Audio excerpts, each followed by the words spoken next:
Go somewhere else. I can't take this nonsense anymore. How are you going to blame the defense?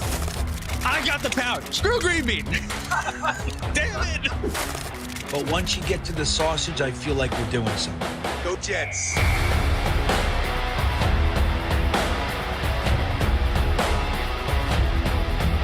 And that's the other part of it is the people are insanely jealous of this show. This show gets the best of the best, and it does a different way with positivity.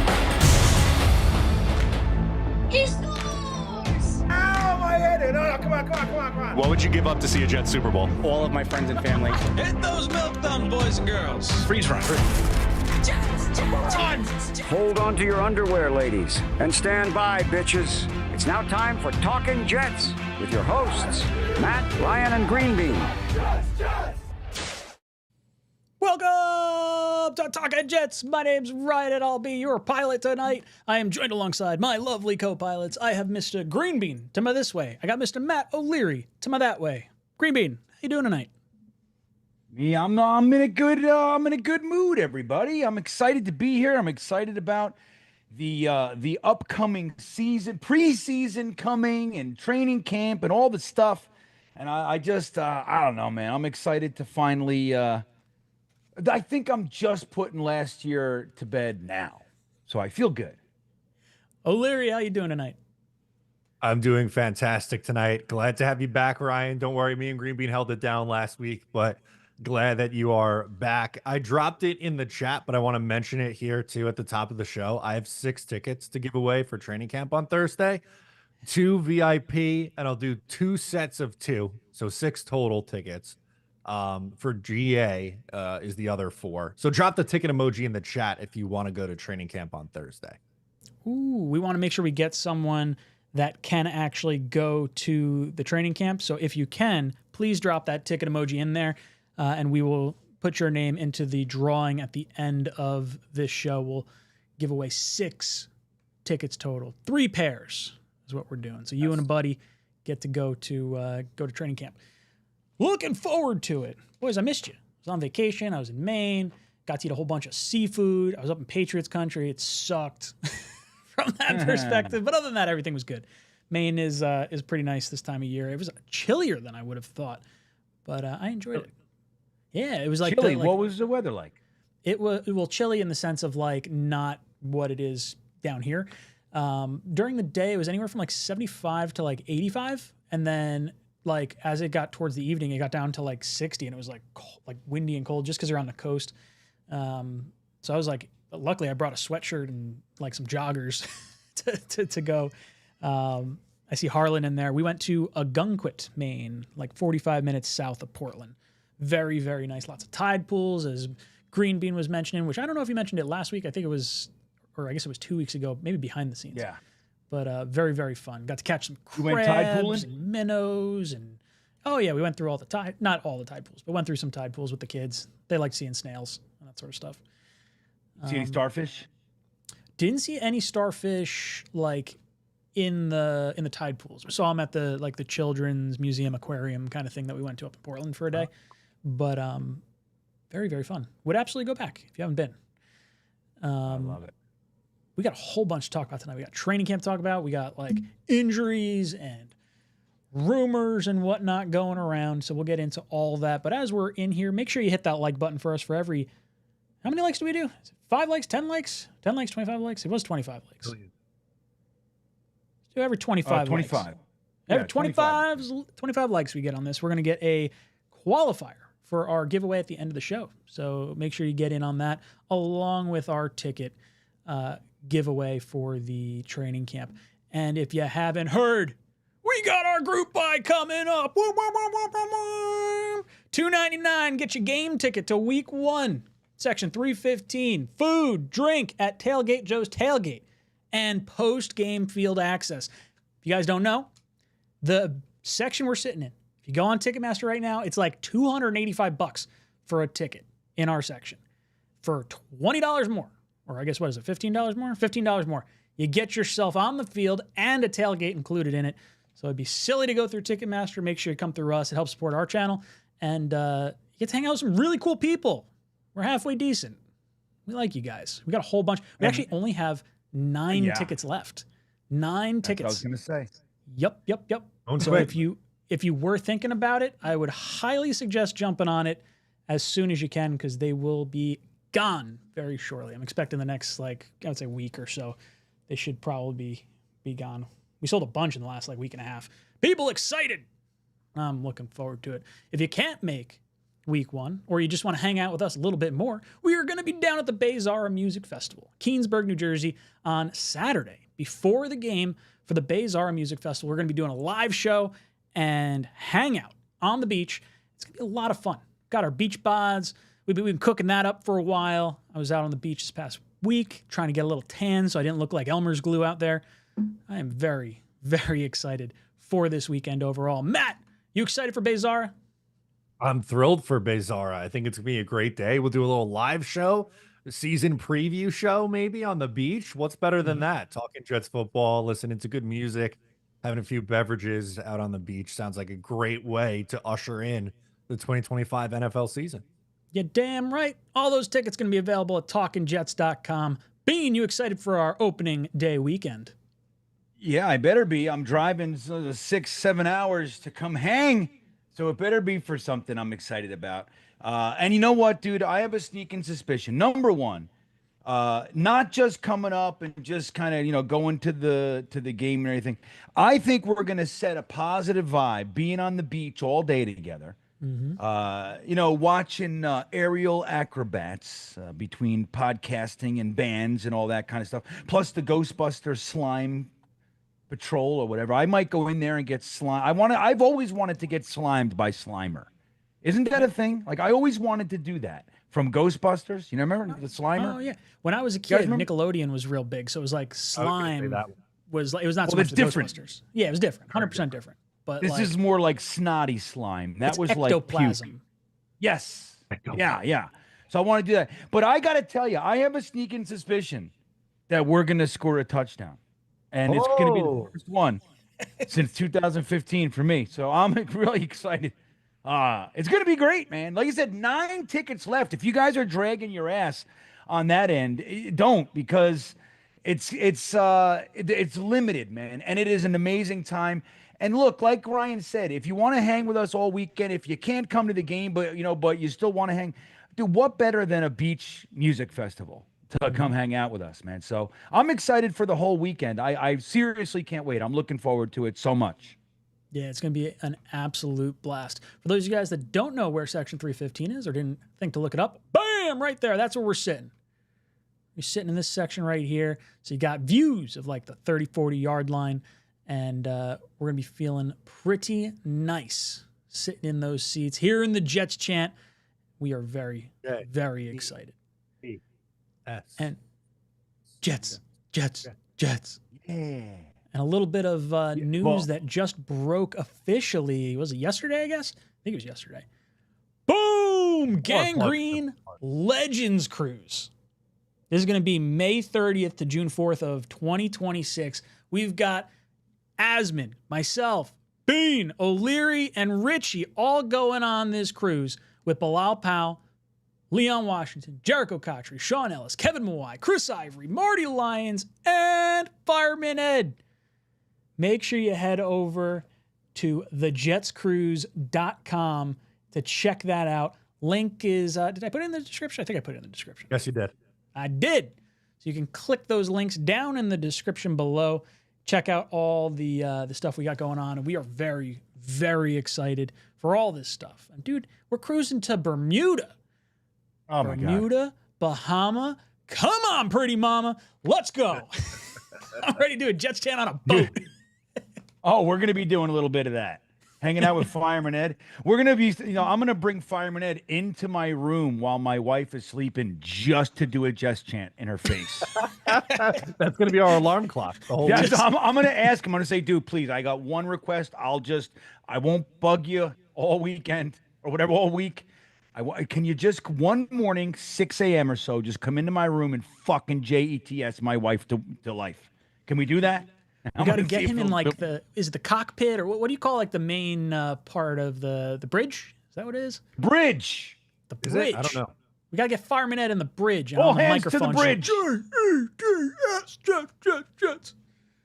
think that's how Main it's gonna catch will know. Hey, main catch. What do they call that? Is it the bridge? The captain's table. be. Captain's table is at dinner. Yeah, I said dinner. Although if we do a Steerage is group where dinner, I'm we from. got to do that. I'm usually it's weird because I don't know these things because I'm like steerage level, you know. Yeah, Like, where hey, do you're throw the- down here already. You want to shovel coal? I'm like, we don't do I was coal just anymore. gonna say, where's the coal? That's where I'll be. Yeah, right. You know, right. You're hey, and in Titanic, Matt, you're one of the ethnic folks playing the Irish fucking dancing songs. Remember, like that's Yeah. They were all I'd named be right O'Leary. down there shoveling all that stuff in, man. right. Exactly.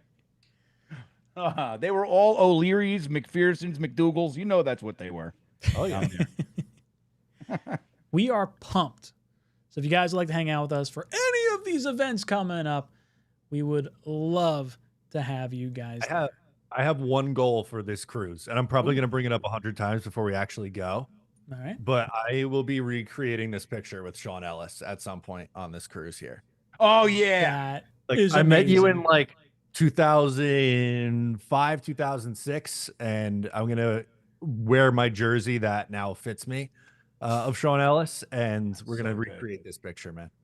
It's gonna be Dude, great. I I mean, love now are you that. gonna be on like this? Not to take this the wrong way, but are you gonna try and recreate the height of it as well, or are you just gonna be Oh, no. like, now I'm monstering, towering over Sean Ellis?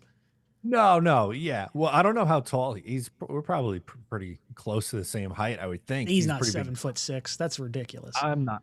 How I tall don't- is if you Sean round up to the closest 7'6", you're right there. Sean Ellis is 6'4". Okay, so we should be about Day. the same height then. You might have a little bit more weight on me, but that's okay. Just a little, I gotta know. just a touch. I gotta know how tall he is. 6'5". Oh, Okay, so he might be a touch taller. That's good. You can still kind of feel like a kid. It's bad. It's bad to, you know what I mean? Like to be bigger than your, your heroes, like you meet him and he's like up to your shoulders. You're like, no, I have you as a big guy. I'm not like the tallest dude. I'm like a solid 5'8" on my best days. So most of my heroes are still taller than me, but occasionally you come across someone and you're like, oh, you are not as tall as I would have thought you were.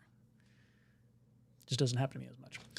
Brian Bourne dropping in. Thank you so much. Says, so glad AG is making practices more intense to better prepare the Jets athletes.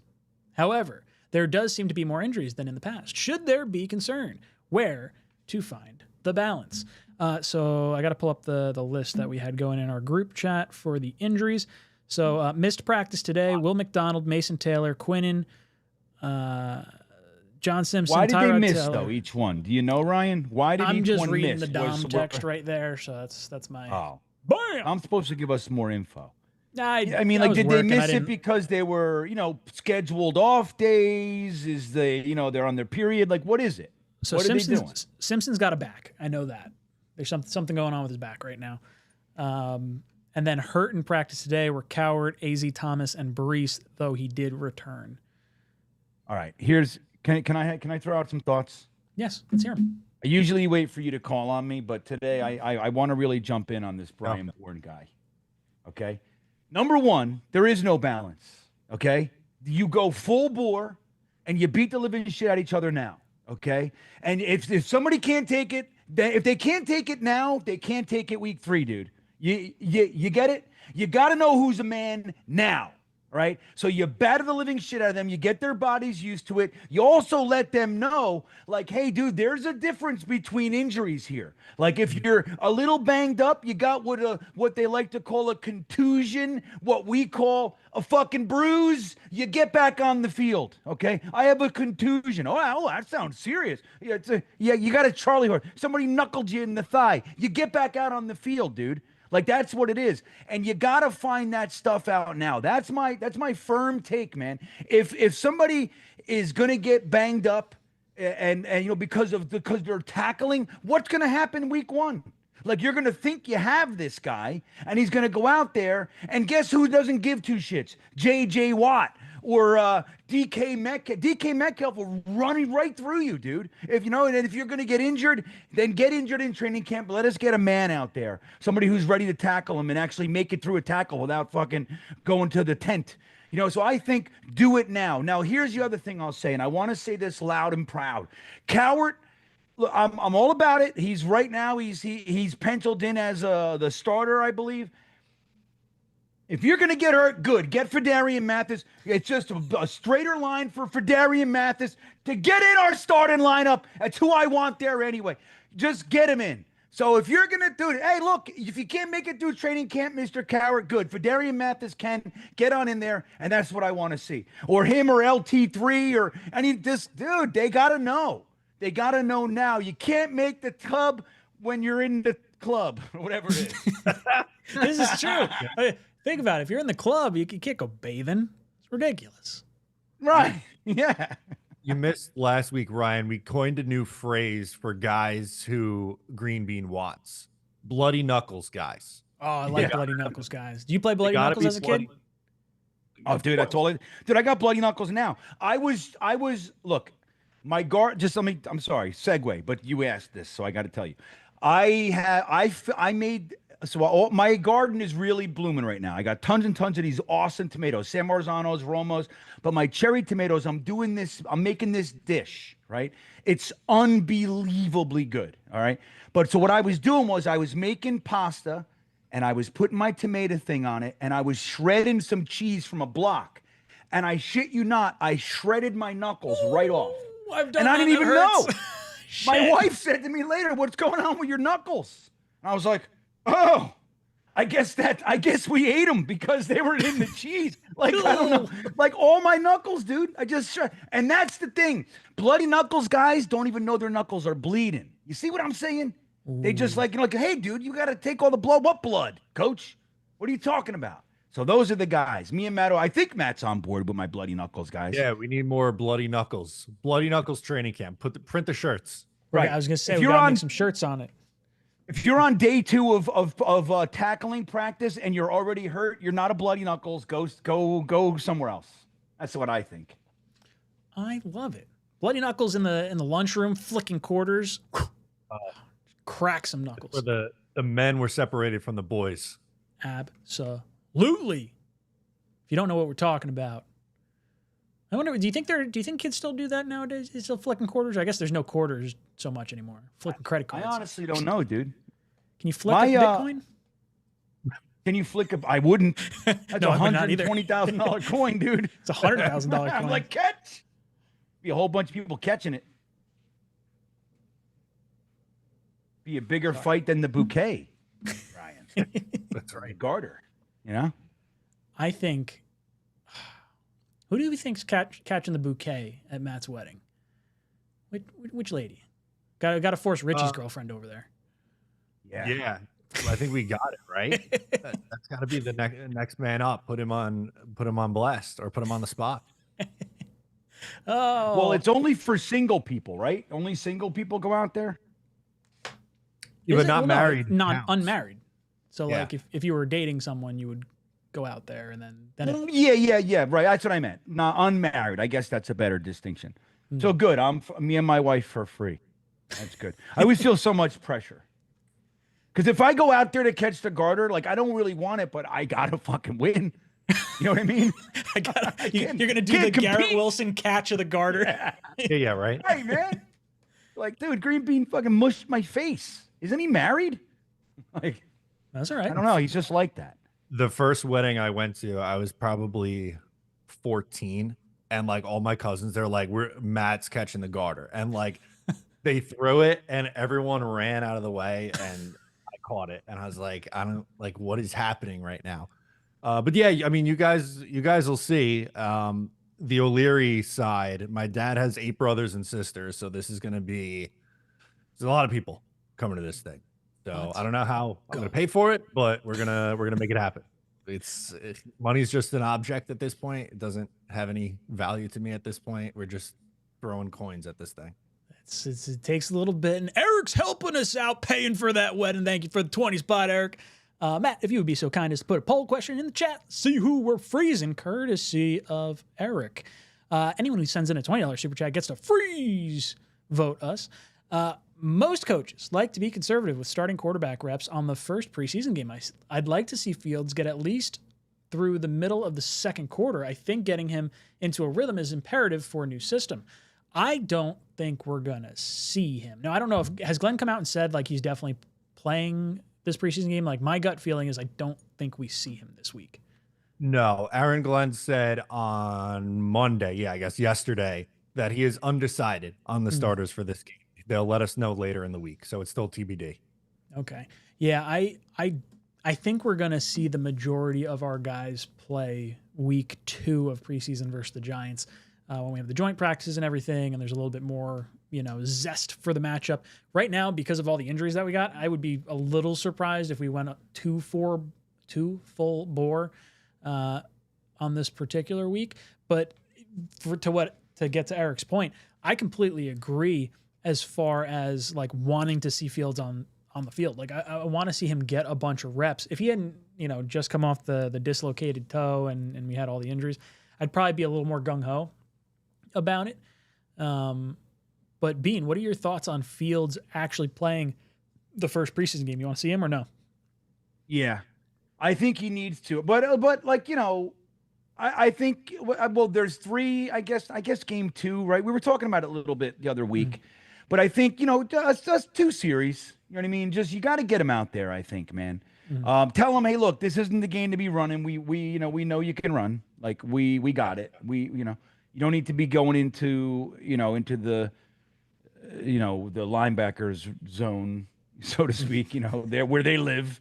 You don't want to do that. But yeah, man, get him out there with his O-line, get him out there with his receivers in live contact and all. I think you should. Unless he's, injured, of course. But yeah, I think everybody, I think they should all play. But the more Fields, the better, man. I mean, we got to make sure that we give this guy every opportunity to succeed. He looks good one day. We're talking about he's gonna be the greatest quarterback in our history, and then he goes 2 for 10, and we're like, he's a bum. We're fucking trade up net. We're already talking trade ups for quarterbacks next year. Shit, you know what I mean? We were talking about that last year. Yeah, it's like, right. So I think, yeah, I think he should play in every preseason game. That's my thought. Even though I was on the side, like I didn't give 2 shits if Rodgers played or not last year. I think Fields is a different story, Yes, and agree. it's a new right. You know what I mean? Like just for me, I think get him out there every game and get some juices flowing. I think the only thing that gives me a little bit of pause is Tyrod being hurt right now too. So like I wouldn't mind seeing like a Brady Cook, Adrian Martinez kind of, I don't want to say matchup, but like game for this week. Matt, what are your thoughts on Fields? You want to see him this week? Yeah, I do. I don't know if we'll see him in the 3rd preseason game. I feel like that's kind of taken over as the old school 4th game against the Eagles, where all the backups and guys who are going to get cut end up playing, unfortunately.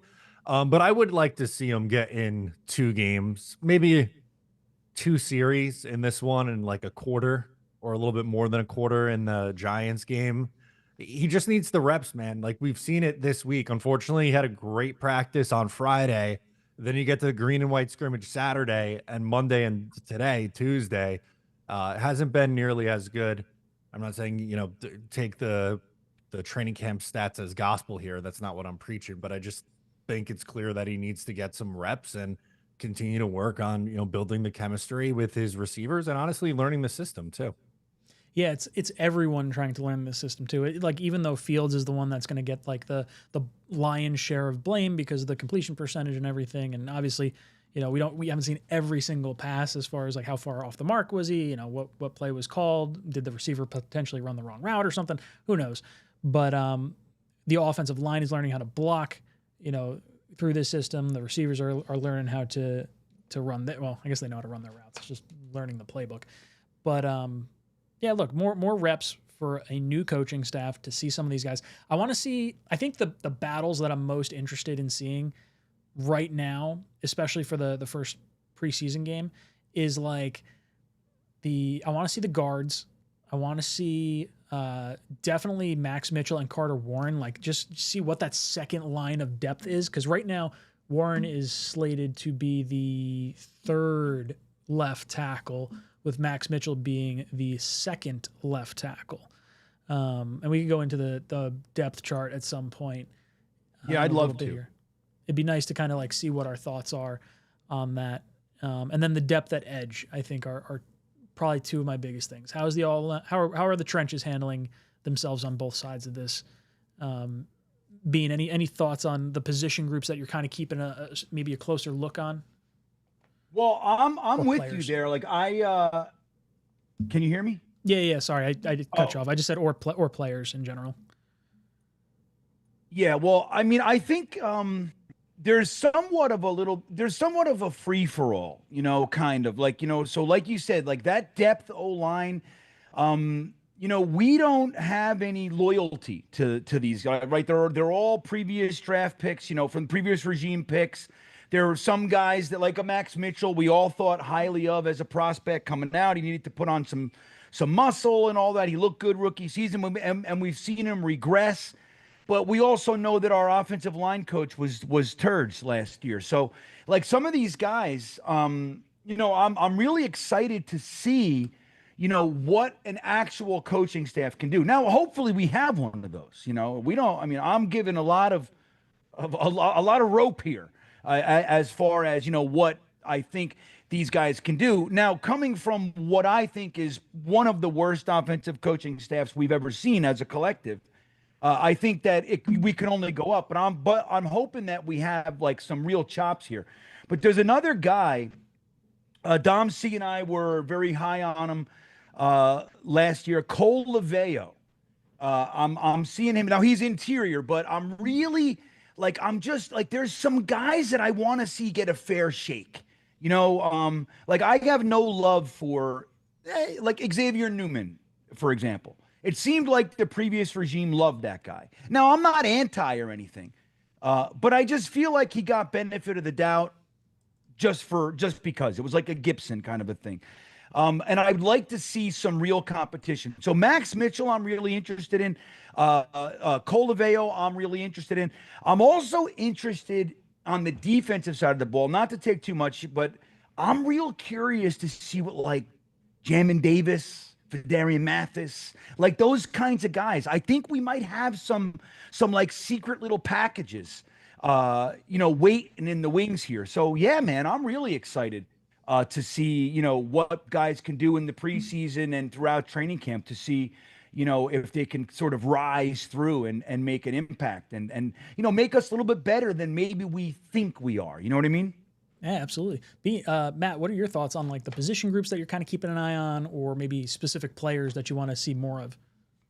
Yeah, honestly, I liked Green Bean's call out with Jamin Davis there. I think he's going to have a role as a blitzing linebacker on this team.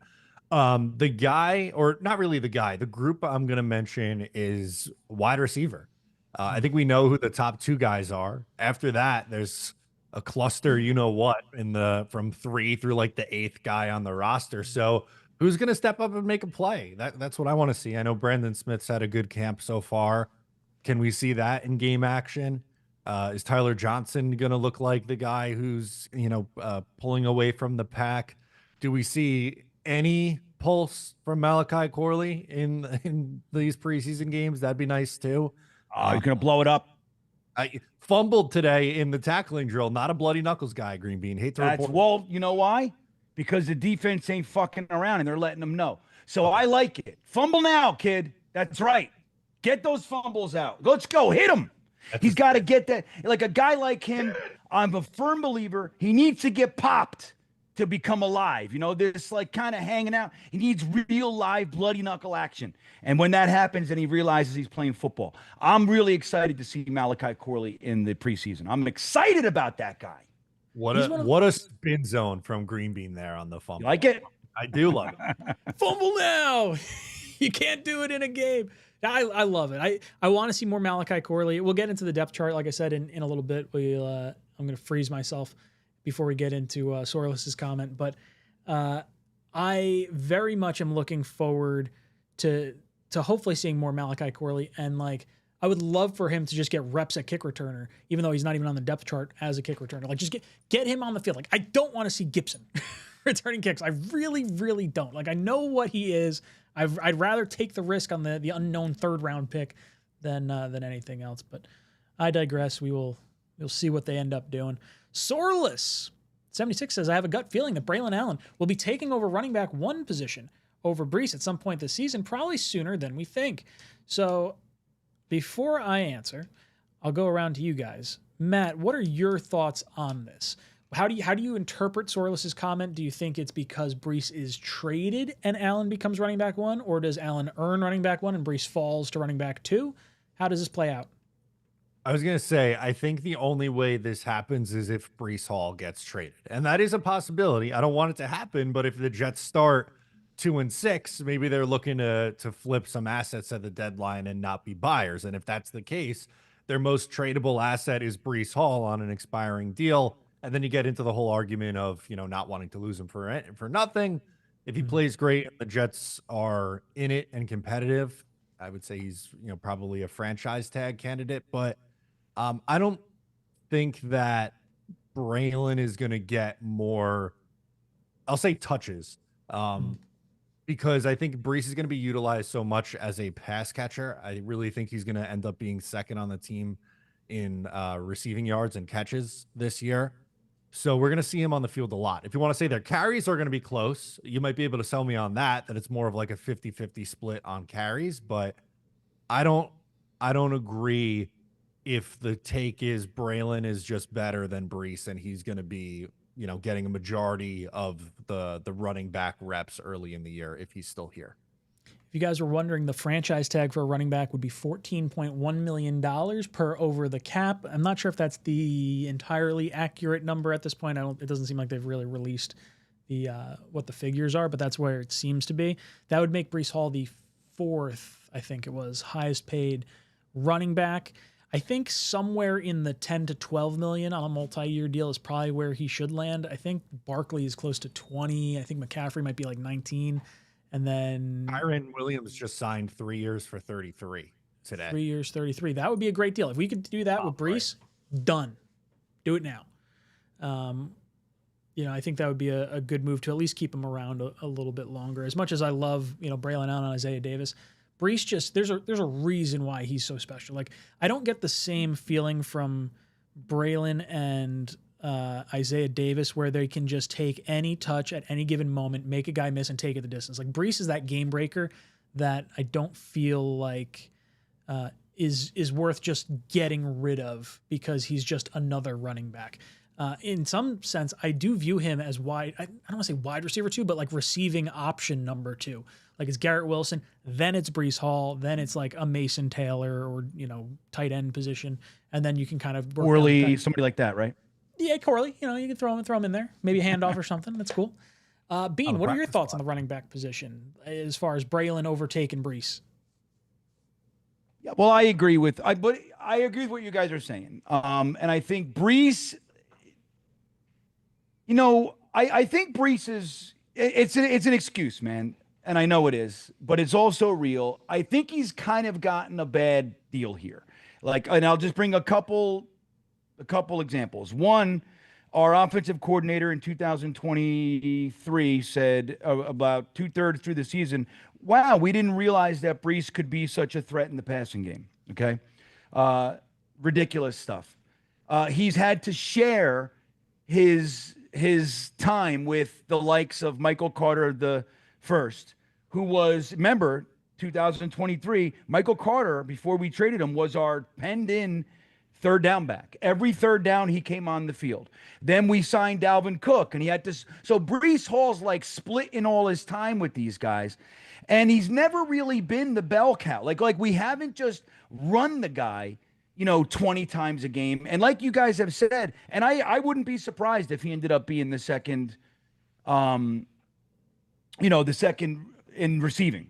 Receiving, not yards necessarily, but probably, but yeah. So that said, I also think what you were just saying, Ryan, about Braylon Allen might be a little bit off too. I think that he's got the ability to be like a bell cow on a team. He's much faster than you think he is. He's an absolute freight train. He's got the moves and he's got soft hands. So, I think the guy can be everything that you need in a running back, but I don't think he's better than Breece Hall. So I think that, Breece should get the Lions' share of the carries. And the running back reps, I think starting running back reps, Breece Hall should get most of them, but that doesn't mean that Braylon Allen can't have an amazing impact, a big impact. And both guys, Isaiah Davis is another one. But look, somebody's got to be out front. You can't be this kind of diplomatic, make sure everybody feels good kind of thing. Like, you got it. Running back is a position that it's widely known, man. Dude, they got to get the feel for the game. And when you go into the fourth quarter and he's got 6 carries, for whatever reason, it's not to their benefit. You want those guys to be like kind of lubed up, know how the line's blocking, like they get a feel for the game. And a guy like Breece, you want to take over the game in the fourth quarter. That's what you want, and he can. So I'm really hoping that this team is smarter with a guy like him. And look, dude, run the wheels off him this year, man. It's his last year of his contract. We're talking trades. We're talking franchise. We're talking extension. Just how about this? He's on the team. He's under contract. Fucking run him. How's that? Give him 20 carries a game minimum, or in that area, 18 to 24 carries a game. And let's go, dude. Let the guy rip, 5, 6, 10, targets as well. And let's let Breece Hall cook. That's what I would say. But I also love Braylon Allen. So I think we got a good group. Yeah, well, 100%. And I would even say, to your point, where we're in the last year of Breece's deal, I don't want to say run him into the ground, but like if you can get some push with him and you can start scoring some points, it's to our benefit to try and win as many games as we possibly can, obviously. And if the wheels fall off, we still need to have him as like a potential tradable asset. Like, let's say we get near the trade deadline and the season has just come off the rails. Well, like, I don't want to be like, oh, well, we sort of used Breece Hall a little bit. And now teams don't know what this guy is going to be. And then he's just going to walk for nothing because he's not valuable enough to franchise tag. And like, that would just drive me up a damn wall. So the first half of this season, I really, really think should be heavily Breece Hall. And then once you have a better idea of what the season is, what your plans for Breece are going to eventually be, then you start maybe shifting some of that attention towards Braylon Allen and make your decision at that point. But running back room is one of my favorite position groups on this team for sure. Yes.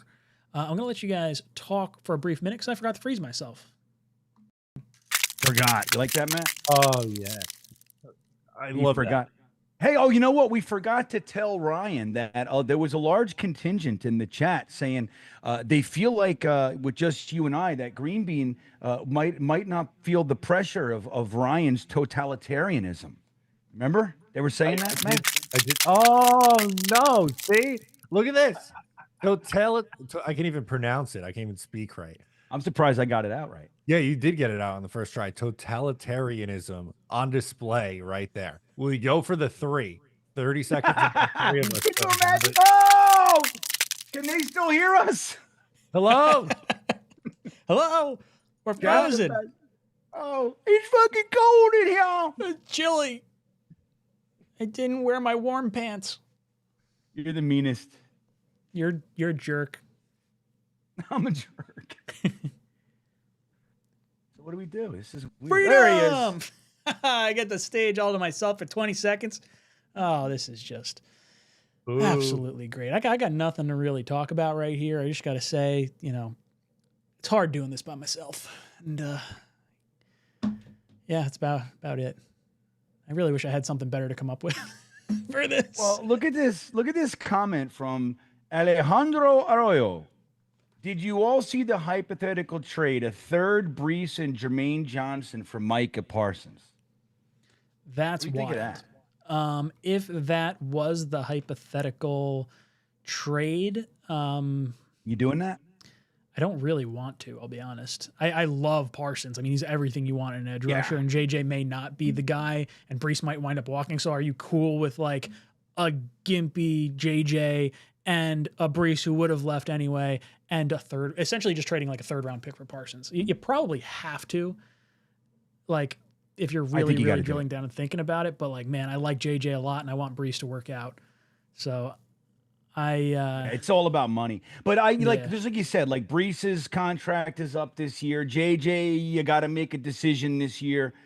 So they're not going to be cheap. They're not going to be, whatever the hell he is. What is he asking for? 40 million? 41 million a season is what Billy's saying. Damn. So, but dude, I mean, look, just like you said, I mean, dude, I think you got to do it. Micah Parsons is the best. You know what I mean? Like, he's amazing. Imagine him, with Mike McDonald. I'm still doing that. Will McDonald, Quinnen Williams, Fedarian Mathis, and fucking Micah Parsons. So I found the trade. Alejandro's slightly off with what the trade was. It was Zach Rosenblatt of The Athletic who came up with this package. It was Breece Jermaine, a 2026 second, a 2027 second, and a 2028 third. Get out of my house. No shot. Get out of here. Oh, yeah, too much. Sorry. Different, right? That obviously changes things. And Parsons, an unbelievable player. Awesome player. I don't think this is the year that the Jets are going to be buyers on a Micah Parsons or a Terry McLaurin or any other disgruntled star. He's going to end up in either Vegas or New England, someplace that has like a crazy ton of money to just shell out. I mean, he's incredible. Just all those draft picks, though. I can't give up our second this year. There's too much riding on potentially a top quarterback pick that I am not touching like Parsons. Now, if you can get Parsons, he's, Hall of Fame caliber level of play for like the next 5 years. Like that's what you would be getting for the money. So like the player's not the issue. It's all the picks that could help you get the quarterback plus the money and everything else that goes into it. So plus you're going to have to pay Will McDonald anyway. You're probably, here's an interesting question. If you had to decide and you had an opportunity to trade for Micah Parsons, but it hinged on like Will McDonald or JJ plus some, because I would think Will McDonald being, having extra years of contractual control, having no injury history. Is there one that you might lean towards trading over the other, or is just obviously the package of picks that we'd have to give up in that hypothetical is just too much? I think I would probably trade JJ over Will McDonald because of the injury and because of the extra year of control. They're different. You could argue JJ might complement Micah Parsons better, which is a fair argument, but you have the extra year with Will McDonald, which I think makes it a little bit easier to do, if that makes sense. Yeah, no, I think the injury is really the big piece of that puzzle for me, because JJ, if he had done what I think we were sort of projecting him to do last year, it kind of balances what Parsons can do. I shouldn't say balances. Parsons can do like a whole crazy ton. Bean, what about you? I got to hit the bathroom real quick. So wait, so we were talking about like what? Like switching like McDonald for him? Yeah. Would McDonald or JJ in this hypothetical? Yeah, well, I'll tell you what. I would be willing to do either. You know what I mean? Like if it was my choice, I agree with you. I would I like JJ better as a player, but he's coming off an Achilles injury. Right. It's a question mark. You know what I mean? Like you can't just pretend that it's not. It is. So but JJ is more my kind of player, like a legitimate pass rushing threat. Like he's very strong there, but he's also just a very good run defender as well, edge setter and all that. Like I just love Jermaine Johnson. Now I still would have taken Karlaftis in the draft if I have to, but but it's fine. It's fine. But if it, and as much as we're hoping, I mean, Will McDonald this might be his pop year, you know what I mean? Where he just explodes onto the scene and it looks really good and all that. But we still don't know if he's going to be more than that. I don't want to call him one trick pony because he's not that, but just purely, one dimensional, so to speak, So if I had to choose, but I got to say, like, if Dallas is saying, hey, look, here's what we want, and it's Will McDonald, like, and Breece and a third, I'm still doing it. You know what I mean? Like JJ and Micah or Will McDonald and Micah, I'm happy either way. And again, that's not genuinely like both players. So if either one's watching right now, don't take it personally. You know, we find you both to be very good looking, very, very nice people. And we love you, but yeah, man. So I would do either one. But if I had to choose, I'd probably keep Will McDonald for the reasons mentioned. Hennessy drops in and says, they said the offense sucks. Yup, Jets football is officially back. Just give us time of possession, 10 defense, and O-line, and everything should fall into place. Top 10 defense and O-line. Everything will fall into place. Dude, it feels eerily similar to like the Sanchez years with Rex, where it's like, okay, I don't feel like the offense is going to be very good. It's gonna be very ground and pound heavy. I mean, I don't even know how many passes I want to see Fields throw in any given game. Like, I don't want to see him as like one of the top. Not that I expect him to be a top passer anyway, but like I don't know if we're gonna get 3,000 passing yards from him this season. Matt, you think top 10 defense and offensive line is enough for this team to break the playoff drought? I think their path to success is being the 2009 Jets, or their own version of it, right? Like they're not going to be number one defense, I don't think. You beat a team in Buffalo the last week of the season, roll over back into the playoffs, that kind of team. Yeah. And like you're 8-8 going into last week and you win in Buffalo when they're resting starters and you go 9-8, make the play. Correct. Exactly. That's best case scenario. But I don't know. This team screams like offensively, you're kind of hoping that they're top 10 in rushing and like 23rd in passing and average out to like the 17th offense. And you're like a top 10 defense. And that's enough to get you to that 9-8 mark to make the playoffs. And obviously I hope they're better than 23rd passing this year. That's not what I'm saying, but if we're looking at it realistically, they're probably going to be bottom 10 in passing. Hopefully they're top 10 in rushing, and that might be enough to get them to close to average offensively. Bean, what about you? You think top 10 defense and O-line is enough to break this drought? Well, I think it's funny. Hennessy's comment is fantastic, because no matter what we do, no matter who we get, no matter what year it is, no matter, whatever, defense, running game, it seems like that's what we're bringing to the table this year. You know what I mean? Doesn't matter. Doesn't matter what it is, and we're hoping it's enough and all that kind of shit. I gotta say though, just like you said, like with Fields, I'm not really looking for Fields to lead an aerial assault. I want it to be like, I want a heavy G-dubs, some Mason Taylor, but I want to see a lot of like dump offy shit to the running backs. And I want to see Justin Fields taking off for 23 at a clip. Like that's what I want to see. And if we can do that, and Aaron Glenn just has them playing, hard, and we feel like we're on to something, like we feel like the energy's different. Because how annoying was it to see these, like, dude, for years, especially the last 4, we have what we like to call slow starts. Slow starts are bullshit, dude. They didn't come ready to play. And it's like soft and like they have to come. Did you see the Aaron Glenn little mashup of him mic'd up, right? That was awesome. And he's stopping the offense and telling them, go, get out, go back, because they didn't come out of the huddle fast enough or back to the huddle. You know what I mean? Like that's where to hit them. That's where to set the tone. It's exactly right. And he's saying details, all that kind of shit. And he's holding them accountable when they're just kind of moseying. No, not good enough, man.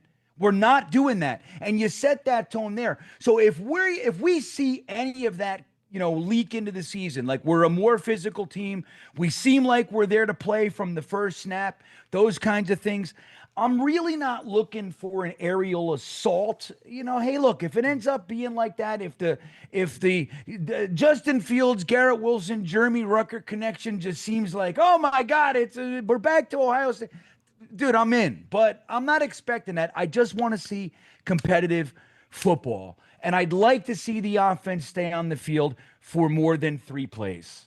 Like that's what I'm really into that. Just move the chains and don't have as many penalties as we've seen in the past. We were a little bit penalty happy. I believe it was the green and white scrimmage, right? We had was it 12? It felt like it was a lot. Yeah, not great. You have a What was that? What happened? an advertisement popped up on one of my 76 tabs. I'm sorry. That's the worst when you It can't sucks find when the you tab don't to it. know. It's like, which one has the microphone? Which one has the microphone? Well, yeah. Well, how about like all of a sudden you hear music? You're like, hey, the 2026 Honda Escalade, whatever the fuck. Honda Escalade. I was gonna say, Like, that's where not is the right it? mix. No. If that's coming out, I want to see it. Jax, You guys see the new Tesla truck? I mean, I only know 26? Cybertruck. Dude, it's unbelievable. You got to see it. Or a different Oh, one. dude, it's unbelievable. You got to see it. No, maybe not right now, but just you got to see it. Everybody look at I it. gotta Google it. What new? What else would you? What's it called? The 2026 Cybertruck. Are they actually? Does it gonna look better do than the that? current ones? Dude, it's beautiful. Okay. I don't really like the I ones that. do not know Check what it out. I mean, like the pickup truck one. Is that what that's gonna be? Just fucking look it up. Hold I'm on. looking it up. They It's look like- the it's like- same as the ones that You're are out. fucking They look almost crazy, exactly man. the same. They look like that first car that like a second grader draws. Hold on. I'm gonna find it for you guys. You Yeah, guys the are only one, crazy. the only thing I see that looks like kind of new is this Dude. one right here. Like, is this it? Is this what you're talking about? The back end of it? That's the back. Well, That's it. I know that. Or like, is this actually what it's going to look like? Bean, He's not looking. I'm so wait. I'll pull it up on screen. I don't know if I'm looking That's at the right badass. That looks like the Apple truck. I don't know if that's it. This is it. thing. Wait, hold on. I'm gonna show you. So here it is. I'm gonna show you right now. Oh, it's a fucking YouTube video, man. Oh, this is good. Hold on. I don't know if that's what I'm Jesus like. Christmas. I'm just gonna drop it in here. I mean, it for you, definitely man. looks a lot better. If those are what it is, I mean, it looks a lot better than the current one. Look at this thing. It's in the chat. In the I'll go to YouTube. Let's see. Well, that doesn't look That's not anything it. like any of the renderings. Because that's not it. What the fuck is Titan? It's like, but There's that's it. No way. That's This the dude's thing. got 3,500 views. No shot that future drop. This is all. It's some kid on Photoshop did a. No, it's real, dude. Dude, Bean, you got. got by Hey, AI. remember that? Hey, Matt, remember that thing? I was like, there was like a rumor I was talking about or something, and then what was the name of the guy? It was like, remember that? You figured it out. You're like, dude, it came from a guy. What the fuck was his name? I don't know. It's gonna be bad. I gotta show this on screen so people know. It could be that could be anything. I know. I did. That was. I gave you Troll nothing. account? Probably. It was like, I mean, there's no way this is real. hold on.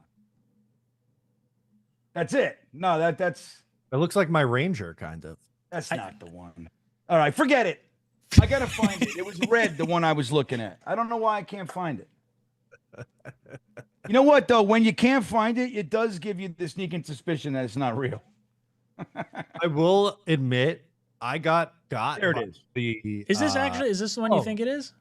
It's something like that. Yeah. I've literally seen so many different renderings of this thing. I got by that AI video of the bunnies jumping on the trampoline. I thought that was real at first. I haven't seen Got that. it? Okay, well, no, I spoiled it for you, but AI, I guess, is getting better because I bought it initially, and then my sister's like, "That's AI." I'm like, Get out of my house. Like usually it's dad who's sending the Facebook videos in the group chat. That's AI. I didn't want to be that guy. Yeah, I know. You got to be cooler than that, dude. I'll tell you, man. This one nothing's does real look anymore, real. guys. I'm watching The the bunny bunny one? jumping video, and it's Right? Okay, so I don't feel as bad now. No. If Ryan's saying it looks kind of legit. It definitely does. Like if I was sent that video, I'd be like, oh, that's adorable. That's like the cutest thing ever.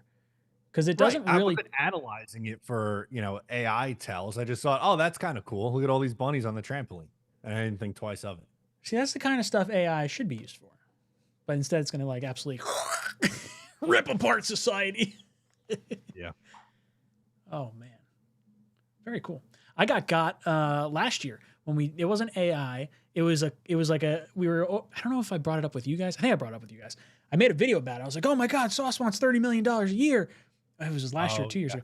Getting 30 from New York. And I was like, whoa, what is this? I was like, that's what it's going to be worth. And I made this whole fucking video. I should probably I think I made it unpublished on my channel because someone's like, no, Ryan, you just don't understand cool slang anymore. It's getting dirty, I think is what the term was. Getting sturdy. Sturdy, that's what it was. I was like, that's dumb. And guess what? Flat. Sauce got 30. So you're right. I was right a year in advance. I'm sticking to my guns. Sorry, Jack says, great show, I'm guys. sorry. What started that? Was it about my tomatoes? No, we went happened? off the rails on AI. About what happened there? The Tesla truck. How did we get on Tesla truck? I don't know. I don't know. It has the power of doing that sometimes. Yeah, I don't know what happened. All I know is I am so thirsty, and I'm on like my third drink here, and I'm like, it's already empty, and I'm going to get another one. So there's that. I'm sweat. Oh, I don't have my fan on. That's why. You gotta turn the fan out. You're also in a wool hat in August. This is true. Yeah, Ryan. Actually, do these things have buttons? Damn it. What? It would have been cool if I could have flipped up like that. Oh, I look like an idiot like this. Down, I don't at all. Oh, I like it. No, I like how you look. Oh, sorry. Jack, steer the ship back on. Skellington! Back on course. Jack Skellington, great show, guys. Did you guys see ESPN acquired NFL Network and Red Zone? What are you guys looking to see in this first preseason game? I guess actually watch the digital yard markers or whatever, the down and distance. I think that's going to be an interesting thing to see how that plays out. I'm interested to see how ESPN handles NFL Network and Red Zone. Are they going to keep it commercial free, or are we going straight commercial now in that 7-hour block? I don't know. I'm not. It sucks because Red Zone is when it's not your team on, right? Mm-hmm. Like when your game's over, there's nothing but they nailed it with Red Zone. I love that's Red my Zone. opinion. Yeah. Dude, it's the best. It's like the most exciting game ever created every week. Yep. You can sit and watch 7. I love when the Jets are playing the 9 o'clock game in London, and I'm just going to watch 7 hours of other football for, the rest of my day. It's great. They better not change anything with this, right? Like if we get Pat McAfee and Stephen A. Smith on hosting this, I'm gonna be so pissed. I need my Scott Hansen. I need him to carry me through the 7 hours of commercial-free football.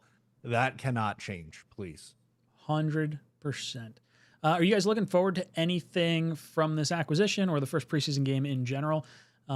Outside of the players, I'm really excited to see what Tanner Engstrand brings to the table and how this offense starts to look from what is called perspective, not even necessarily the end result of the play, but how he calls the game. He's probably I'm most excited about the addition of him this offseason outside of any other player aside from the draft picks, obviously. But I'm excited. Matt, your thoughts on the first preseason game and what you're excited to potentially see?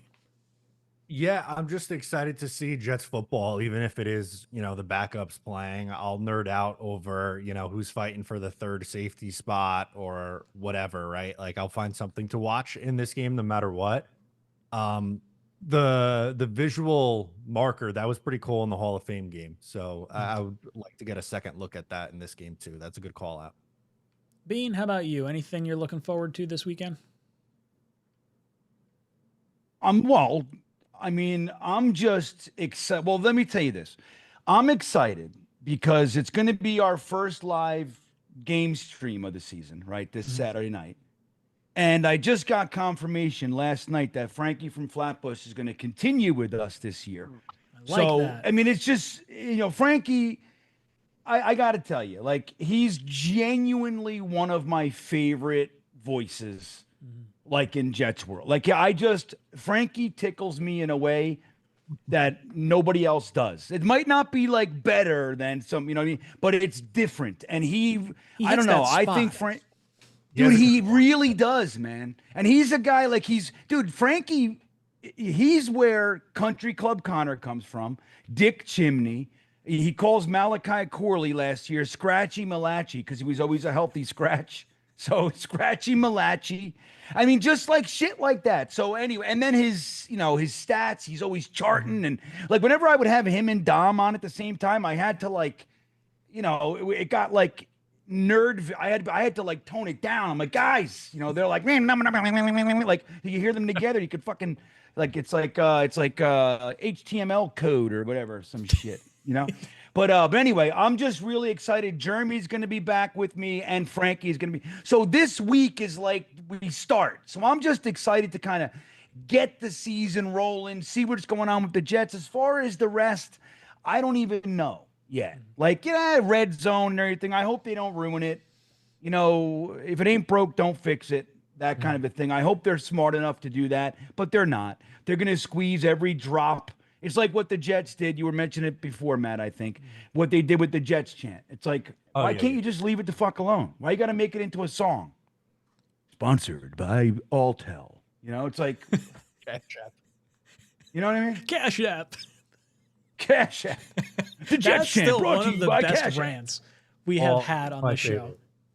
Yeah. Thank you for saying. I couldn't remember what it was. I came up with Alltel, whatever the fuck that is.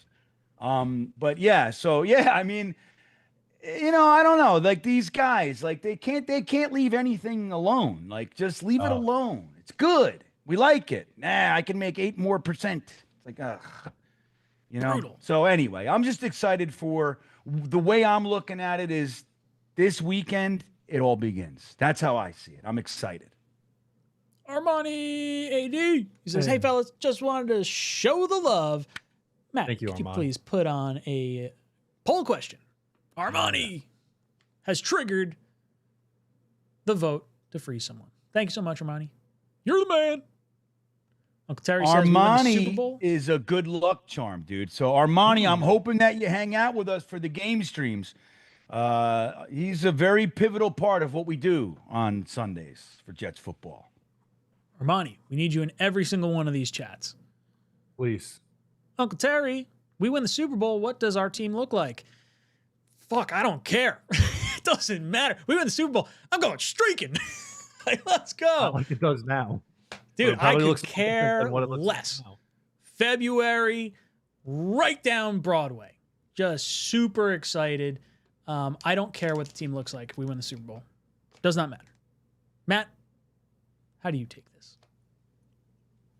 Doesn't like you guys. It doesn't matter. I don't care. I just want to see them win. I'd sign up for a playoff appearance, and I don't care how it looks. I just need something to breathe life back into me in this fandom. Bean, what about you? We win the Super Bowl. What does the team look like? Well, what does it mean? What does it look like? I don't know. It's open to interpretation. All right. What does it look like? Garrett Wilson comes in a giant banana costume. Sauce Gardner, Right. chasing behind What him is it in a gorilla look like? costume. I don't know. It could look like anything. Use your imagination. Well, number one, is that Norm Macdonald as his avatar? Is that who that is? It's a good. Oh, I love good Norm man. Macdonald. Phenomenal. Was a good man. Now, what it would look like to me is a fantasy, like Fantasyland in Disney World. Because I just don't know, Uncle Terry. I mean, what it would look like is the year 2046, probably. Because I don't know, man. I don't know if with the collection we have right now is going to pull it off, buddy. I mean, maybe we're on our way. I don't know. But I don't know. It's an interesting question. I think I don't care if they look like they all got broken legs at the White House. You know what I mean? Like, I don't give a shit. If we win, I'm in. What the fuck is that? My dogs want to come in here and then fight? What are you guys doing? Come here. Got to throw this up on screen. Jake's in the chat. What's up, dudes? Just can't wait to see you three legends on the Gang Green Legends cruise, baby. Jets fans on a cruise. What's better than that? Maybe a 9-8 season. Hey, now, boys and girls, if you do not know what Jake is referring to, we are doing a Gang Green Legends cruise May 30th to June 4th, 2026. We're going to Bermuda. Bahama, come on, pretty mama. Pretty mama. We got Bilal Powell, Leon Washington, Jericho Cotchery, Sean Ellis, Kevin Mawai, Chris Ivory, Marty Lyons, Fireman Ed, and a few devilishly handsome gentlemen, Mr. Jake, myself, Bean, O'Leary, and Richie, going on this cruise. So if you guys are starting to plan your vacations, what you want to do, it's going to be fun. This is like definitely a fun way to spend a week of your time. I think it's, 5 nights, 6 days, I think is the whole shebang. We're leaving out of, is it Port Liberty? Is that how that works? You know what? I'm gonna ask Jake and Kevin Mawai to come in with the Fireman Ed to wake up my wife. What do you think? Yeah. It'll be Jake Assman, Kevin Mawai, Fireman Ed. I'm gonna open the door 6 a.m. We're gonna go in there and we're just gonna go, Jay. What do you think? I think that'll be good. Maybe Marty Lyons will be willing to do it. Yeah, too. sack exchange era, right? Perfect. Yeah. You'd be like, Could get happen. the fuck out of here. What the hell's going on? What are you doing with that? I like it. And she's asleep already probably, so she don't even know we're talking about her right now, which is good. Talk a little bit of smack. Merrill, Yeah. you're going to be surprised. If you guys I'm want to hang excited out with about us, this group. link in the description down below. There's a link in the description for both the ticket group buy and the Gangrene Legends cruise. It is going to be so much fun. I am going to be having a nice little pina colada on the deck. Oh yeah. And it's super family friendly too, which is very cool. So it's not your average, college booze cruise kind of a thing. Obviously going to have alcohol on it, but it's going to be geared towards families as well. So if you want to take your kids on the trip, it's going to be a lot of fun. Plenty of things to do. We're going to do live shows, meet and greets. There's going to be signings and all these different things. So it should be a fun kickoff to this event, and hopefully something that we can continue year in and year out moving forward, because this is something special for sure. So thank you, Jake, for dropping in here and making that an easy. It's going to be, plug. dude, I can't even believe it's real, to be honest with you. I'm hoping that as many of you guys come as possible. Like, we're going to be alone. Like, we're going to have a cruise ship to Bermuda. Fucking Fireman Ed, Kevin Mawai, Marty Lyons, Leon Washington, Sean Ellis, Koch. It's like, it's crazy, dude. I can't even believe it's real. Richie, nuts. It's going to be great. I hope you guys all come. I really do. So I wonder if we can get the cruise line to dye their pool green. Do you think they would do that for us? I don't know. Yes. And And we could just do it. If they say no, I'm Blue just and gonna yellow go make in green. swimsuit with a bunch of food coloring in my pockets. I don't know, guys. Blue and yellow makes green. We might not need the food dye. that's right. We True. could just we get enough we of could us take in care there. of that real quick. Yeah, get that thing green, nice and easy. Hey, did you know that guy? There's like a guy on YouTube. He does all kinds of science experiments and shit. I know He's like a young exactly guy. where you're going with this. And No, it's did you super see it? gross. Yep, it's super It's gross. the grossest thing ever. No, what is So, it? all right. So, you know how when you walk into like a hotel pool or a public pool, it smells like chlorine? And you go, oh, it's clean. It's chlorine. Chlorine in water doesn't make a smell at all. Like, there is no smell.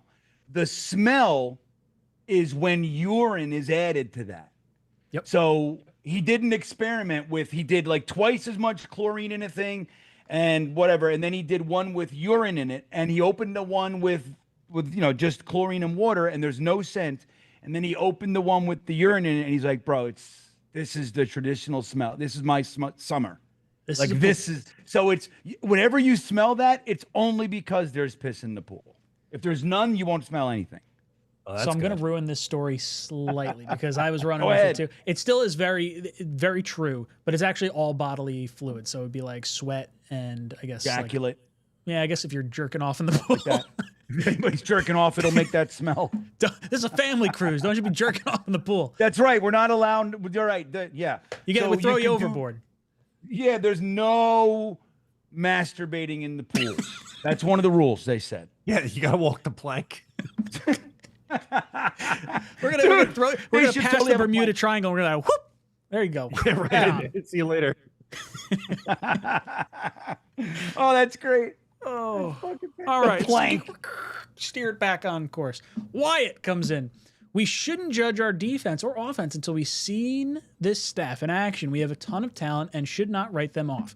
Yes, I mean, I think a lot of us are pretty on board with the defense kind of having a strong rebound, and Bean has brought it up a bunch of times with the offense having, you know, morons coaching them last year. So now, or the last 2 years. So hopefully we get more out of our offensive line, more out of the weapons that were underperforming in the past, like Ruckert, like Corley, like all these guys.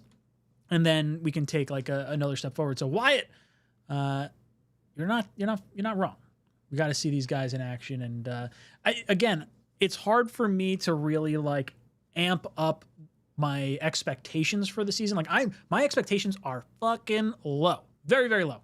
It's one of those like, prove it. I just want to see. Expectation is just entertain me. If we start getting wins, even better. Like let's take it to the top. But got to prove it first. Yeah, I just don't want to be embarrassed, man. That's really Dude, we had Aaron Rodgers, Garrett Wilson, Devontae Adams, Brees Hall, all these guys, Quinnen Williams, Sauce Gardner, and it's fucking the first quarter of against the Cardinals, and we look like we're playing the 86 Bears. It's like what? We can't do anything. We're up in 3, down in 3. We couldn't score a point. Like, what is that? All I want is to feel like I'm in the game and pull some out. You know what I mean? Like, that's what I want. I want to not be embarrassed every week. The Jets find a way to make it a unique way for us to be embarrassed. Every single week. I can't. They're the most creative fucking team in all of sports as far as pain goes. So I just want competitive football. I want to feel like we're onto something. Feel like we're trying, like we're building, like somebody cares. What do you want me to do? Make them do push-ups? If it helps, great line. Sure. I don't care. Run some old school Oklahoma drills. Just find out who's got the bloody knuckles. Not Malachi Corley, by the way. And then go from there. Green Dog comes in and says, I think Fields is a gamer and will do much more in games than in practice. His ability to run will hopefully open up the passing game. That's going to be his bread and butter for sure. Like all the struggles that you're seeing in training camp right now, once he turns on the Jets to try and like run the ball and we start seeing a little bit of read option, that's what I want to see. What I want to see. I think he's a gamer. Well, and that's a good, look, that's a perfect training camp silver lining warm blanket. I think Fields is more of a gamer than a practice guy. Yeah. And we have a month to, kind of buy that one. Dude, I got more moths in here today. I just caught 2 of them in my hand. You guys see that? I was like, catching. Mr. Miyagi over there. My dog wants the door open. Dude, what a pain in the ass. What a jerk. Got Chip Ahoy Jr. It's a great name. Sent in 5 OnlyFans memberships. Hey, Green Bean got one. I got one. Hey, Chip Ahoy. Thanks, buddy. I'm going to use some emojis right now. Hold on. We got Wyatt, Andrew Yale, Mr. Green Bean, Jets Worldwide, and Cayuga Lake, all winning memberships courtesy of Chip Ahoy Jr. You know what? Let's do this. This is good. I think this will be fun. Let's add Chip Ahoy Jr. 5 times into our raffle because he sent in 5 memberships. Let's do that. Anytime we get memberships in here, the number of memberships you get in is the number you get entered into the raffle. Because then you're helping out the community. I always do 2, but I can do 5. Let's do 5. I don't care. We'll have fun with it. Because then now, just so you guys know, it's a lean night, man. So if you guys want to get in these raffles, I only got 16 regular raffles, and I'm going to tell you, for the training camp tickets, I only got 3. Everyone's getting a ticket. Everyone's getting pairs of tickets. So if you guys want, don't forget, if you want to get in on the training camp ticket raffle, Matt, tell them what you have some VIPs or something, don't you? I have 2 VIP tickets and 2 sets of 2, so 4 total GA. So 6 people are going to training camp, courtesy of Talkin Jets and courtesy of Justin, who sent in tickets to us a couple weeks ago, and courtesy of NCV Man on the VIP. You guys are awesome. And so all you got to do is put the little ticket emoji so I can see it, and I'll put you on the list. Because we don't want somebody to win it that's not going to use them. You know what I mean? So if you can really use them, put your name in there. Just put your, you just comment with a little ticket emoji, and I'll put you on those. Right now, it's only 3 people. So, I mean, it's pretty good odds, you know. And like I said, the other one, we only got 16. I'll add Chip Ahoy in there a few more times. But I like that. Yeah, I was always, whenever they do that, I always do 2. But 5, you know, if they do 20, you want me to put him in there 20 times? Yes, I do. Jerome All Strack, right, there he is. he throws one in there. Love it. Thank you so much. Oh, I got to do the whole thing, too.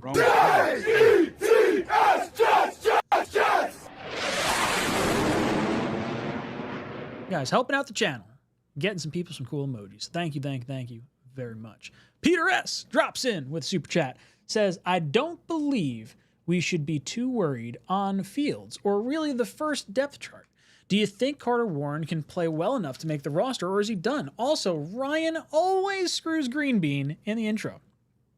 Yeah, it's because we don't change the intro. Yeah. yeah, we got to change it at some point. We really should. Maybe I'll just like edit the Aaron Rodgers part and just like put an arrow on him that says dork or something, and that'll be like. You know what you should do? You should get Quinnen Williams' response in the Jim Rome interview. Remember that? It was just like. Do that. That's exciting. I gotta sit and do it. I was gonna try and do my own intro last night, and then I realized I can't find the file that I saved it to. So it's somewhere on this computer. The files are in the computer. If you guys know Zoolander, that's how I was feeling last night. But all right, back to Peter's question. We'll get, after we get through Sodak's comment, we'll go over to the depth chart that was released that Peter alluded to. Yeah, not worried too much about Fields right now. And not really worried about the first depth chart either. Carter Warren, I do hope he can play well enough to make the roster. I think when I was talking to Dom last night about this, I like where his head was kind of at. If there's a situation where a guard goes down, are you more in favor of pulling Tippmann from center to fill in guard and have Myers at center? Or would you rather have someone like Max Mitchell kick inside to guard and keep Tippmann at center? I think that's an interesting conversation, because to me, I'd rather Max Mitchell be the guard backup, at least in on the depth chart, whether or not you actually want to use him there and you didn't want to shift other guys around, and have Carter Warren make it as the backup tackle. I'm pro 10 offensive linemen. That would be my hope for the final depth chart. But Matt, I'll throw it to you first. What are your thoughts on Carter Warren and the depth chart? I don't know if Carter Warren's going to make the team. I think they're going to carry 2 additional tackles. And I think Chuck Okorafor and Max Mitchell will be the 2 tackles that they carry, because Max Mitchell can play guard. Now, we've already seen with John Simpson banged up, we saw them put Myers in and move Tippmann over. So I think that's their plan A. But hey, if there's a ripcord you got to pull, and hopefully it doesn't get to that point, but Max Mitchell can play guard. So I think he's going to have the leg up on someone like Carter Warren. Bean, what about you? What are you thinking about Carter Warren in the first depth chart? He's currently listed as the 3rd left tackle. Here's what I think. I think the best guys with a fresh start should play. If Carter Warren sucks balls, then he should be bounced. If he plays well, he should make it. You know what I mean? I don't have any kind of heartstrings in this one. I just want the offensive line to be solid. I really like our tier 1, really do. I think we're finally on to something. Young offensive line, most of which played together, for a season last year, this is all new for us, man. Most of the line coming back, and they actually played together. That's interesting. Other Moth out of here. But so as far as hey, this guy was a draft pick and that guy was fresh start. Teach these guys, develop them, see what you can do. If somebody's taking better and play, then he's the guy. That said, I think Max Mitchell probably, if all things were equal, I think Max Mitchell should beat him. I don't, from my standpoint, I like Max Mitchell as a prospect more. Now, he looked like dog shit a lot, the last 2 years at tackle. But I don't know. I think he should. I'm not so worried about the names anymore. You know what I mean? Like I said, I like 𝐒𝐿𝐫𝐲. I think he's got a guy that can make the squad and actually, you know, because tier 2 is so important. We've seen that. You don't want one guy gets injured and then now it's over. Like the guy coming into a sieve, you know what I mean? You want your tier 2 to be able to come in and be competent. And I think it's time for some focus on that. It's time to have guys that you believe in, that you're developing. And so I don't know. For me, man, it's not so much, you know, Carter Warren, Max Mitchell, 𝐒𝐿𝐫𝐲 as names. I just want guys that are good. You know what I mean? That's where I am right now. So I just want to see a good competition, and whoever comes out of it, I don't want to feel like they made the wrong move, which is how I feel every single year. I'm interested, just because the Simpson injury, they moved Tippmann to his spot. I wonder if there's any domino effect, like AVT goes down, is Tippmann kicking out to guard on the right-hand side? You would probably think so. And then similarly, if one of the tackles were to go down, is it a given that the backup tackles are then plugged in, or is there any consideration to AVT kicking out to tackle and Tippmann going to guard? Like, I'm fascinated to see how we deal with injuries across the offensive line over the course of the season and how things sort of shake out. Because my gut instinct in there is just like, I don't want to see people move around. Tippmann, I understand, because Myers has the connection with Fields from college. Tippmann, I think, is probably a better guard than he is a center anyway. So it just sort of makes sense. AVT, I always get the willies on like the injury front and whatnot. But yeah, it'll be interesting to see how we handle this moving forward. Sodak comes in, says, long time, fellas. Bean, did we ever fire that Italian security guard? Things won't change until that mother effer is out of one Jets drive. Thank you, Sodak. We all like to blame Woody as the only common denominator Nope, that's not true. The fucking Paisan security guard's been here the whole time. And where do you see him most, Ryan? Where do you always see that guy? Right next to the head coach, right? He's running on the field with him. Everywhere the head coach is, that little guy, who knows his impact? We saw when they called Quantez Stiggers for whatever reason, they put him on the phone and he was crying with the guy. How deep is this guy in the mix? And I don't know. I don't trust him. I'm with you, Sodak. I think we got to move on from this guy. I want to see a big, huge guy with like clearly extra testosterone level biceps and traps. That's what I want to see protecting everybody, not some little dude that's clearly ruining the team for the last 20 years. I don't like him. I want him out. I heard he's been rubbing garlic bread all over the football, and that's why we've had issues. Yeah, we're going to get in trouble from the league. They're not allowed to do that, I heard. Butter. Too much butter on the ball. Butterballs. Butterballs. Parmesan. Garlic. All the good stuff. Delicious. All right, boys and girls, let's hop over. Talk a little bit about the, not about the cruise, about the depth chart, which now I'm actually also seeing that I never froze myself. So I'm going to freeze myself. I don't have the animation to work on this particular slide, so I have to get creative with a that looks good. Little color bar. Watch this. Bam. Boom. Going to shift that to a nice cool blue with a little bit of bam. All right. We'll talk a little depth chart. I'll let you guys talk while I'm frozen here. Okay, I got to pull this closer because it's small on my little third screen up top here. On the offensive side, the one that I like how Ryan's doing the frozen post. That's great.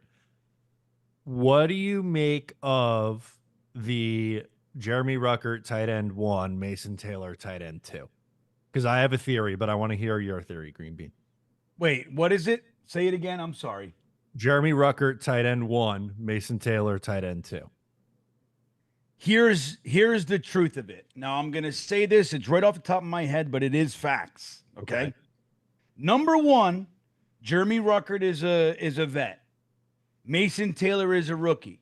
No rookie should ever, unless they're like the number 1 overall pick, maybe. And even in that instance, No rookie should ever come in and be the de facto starter. They should have to beat their guys out in camp, or at least the illusion they're in, right? So I like it that he's not just handed the starting position. I like it. So beat out Jeremy Ruckert in training camp and preseason.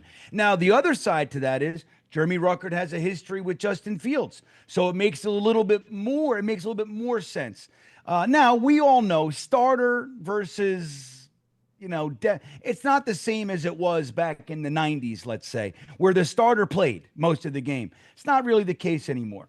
So, but I think Mason Taylor will probably be the tight end on the field most when the season gets going, but you got to beat out Jeremy Ruckert first, and I like that whole tactic.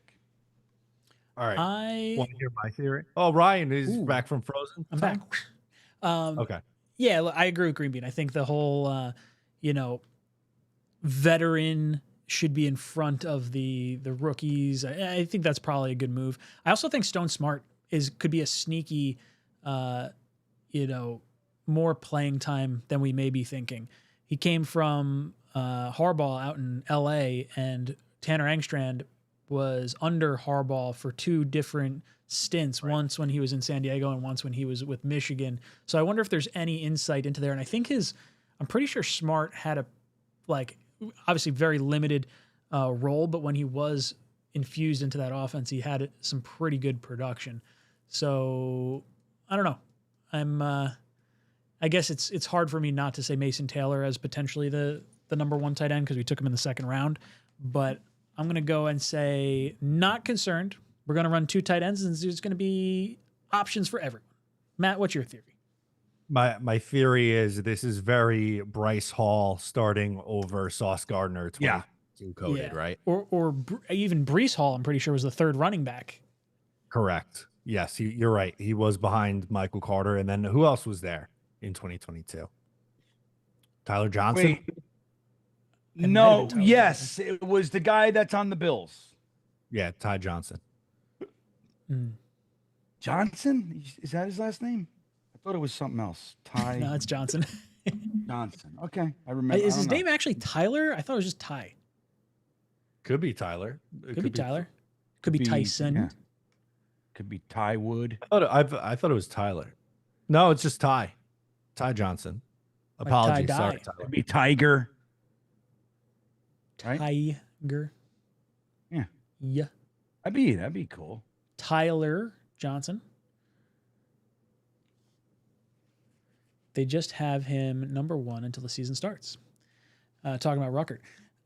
Rest of the offense, I think, kind of makes sense. The Carter Warren stuff, Max Mitchell is an area we were just discussing.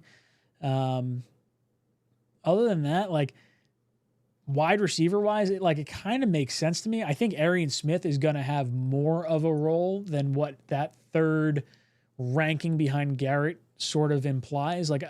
To me, I'm seeing Garrett Wilson, I'm seeing Lazard and Reynolds as sort of the clear. You know what I should say? I should say it's Josh Reynolds and Garrett Wilson appear to be 1 and 2. And then Lazard, to me, would be that 3rd guy. But I think Arian Smith could see as much action depending on what they're trying to do at a given point with the offense. I think Lazard's going to be in there on more of the running plays. I think Arian Smith will be out there when you're trying to take a home run crack at the, at a deep shot. And I think it's going to, play around like that. Corley, I haven't really felt super comfortable with. And I think that's more to the point that we were just talking about as far as a vet making it above a rookie right now. Did I step over you, Matt, when we were talking all this? No. Okay. No. You're good. What are your thoughts on the wide receiver room? Bean, I'll throw it to you first. Well, once Malachi Corley gets going, I think it's going to be really something. This whole thing that they're doing, I love it. I love that, just like I said with Mason Taylor, but I think even more so with a guy like Malachi Corley, you put him at the bottom, you let him hang out with the 4s, and the 5s, and the 6s, and the guys that are I don't know, they're smoking cigarettes over at the corner. You got to stick him with those guys and let him work his way out. That said, I think it's going to be a one-man show at wide receiver. this year. So I'm not too worried about it. Like you mentioned earlier, Ryan, obviously there's other facets to this, like returns and, who's going to be on the squad that has to do, that ends up doing that role. I'm just not digging the Gibson thing. I don't know when this is going to end, but maybe, just maybe, these guys can do something with him and they can, maybe they squeeze the greatness out of this guy, and we're all happy that they kept him around and all that shit. But so if he makes the squad, I just don't love him. I'd love to see an upgrade. I tell you, man, I know it's only a little stuff that we saw last preseason, but Brandon Smith is a guy that I'm like excited, little bit of X Factory kind of. Let's see what this guy has.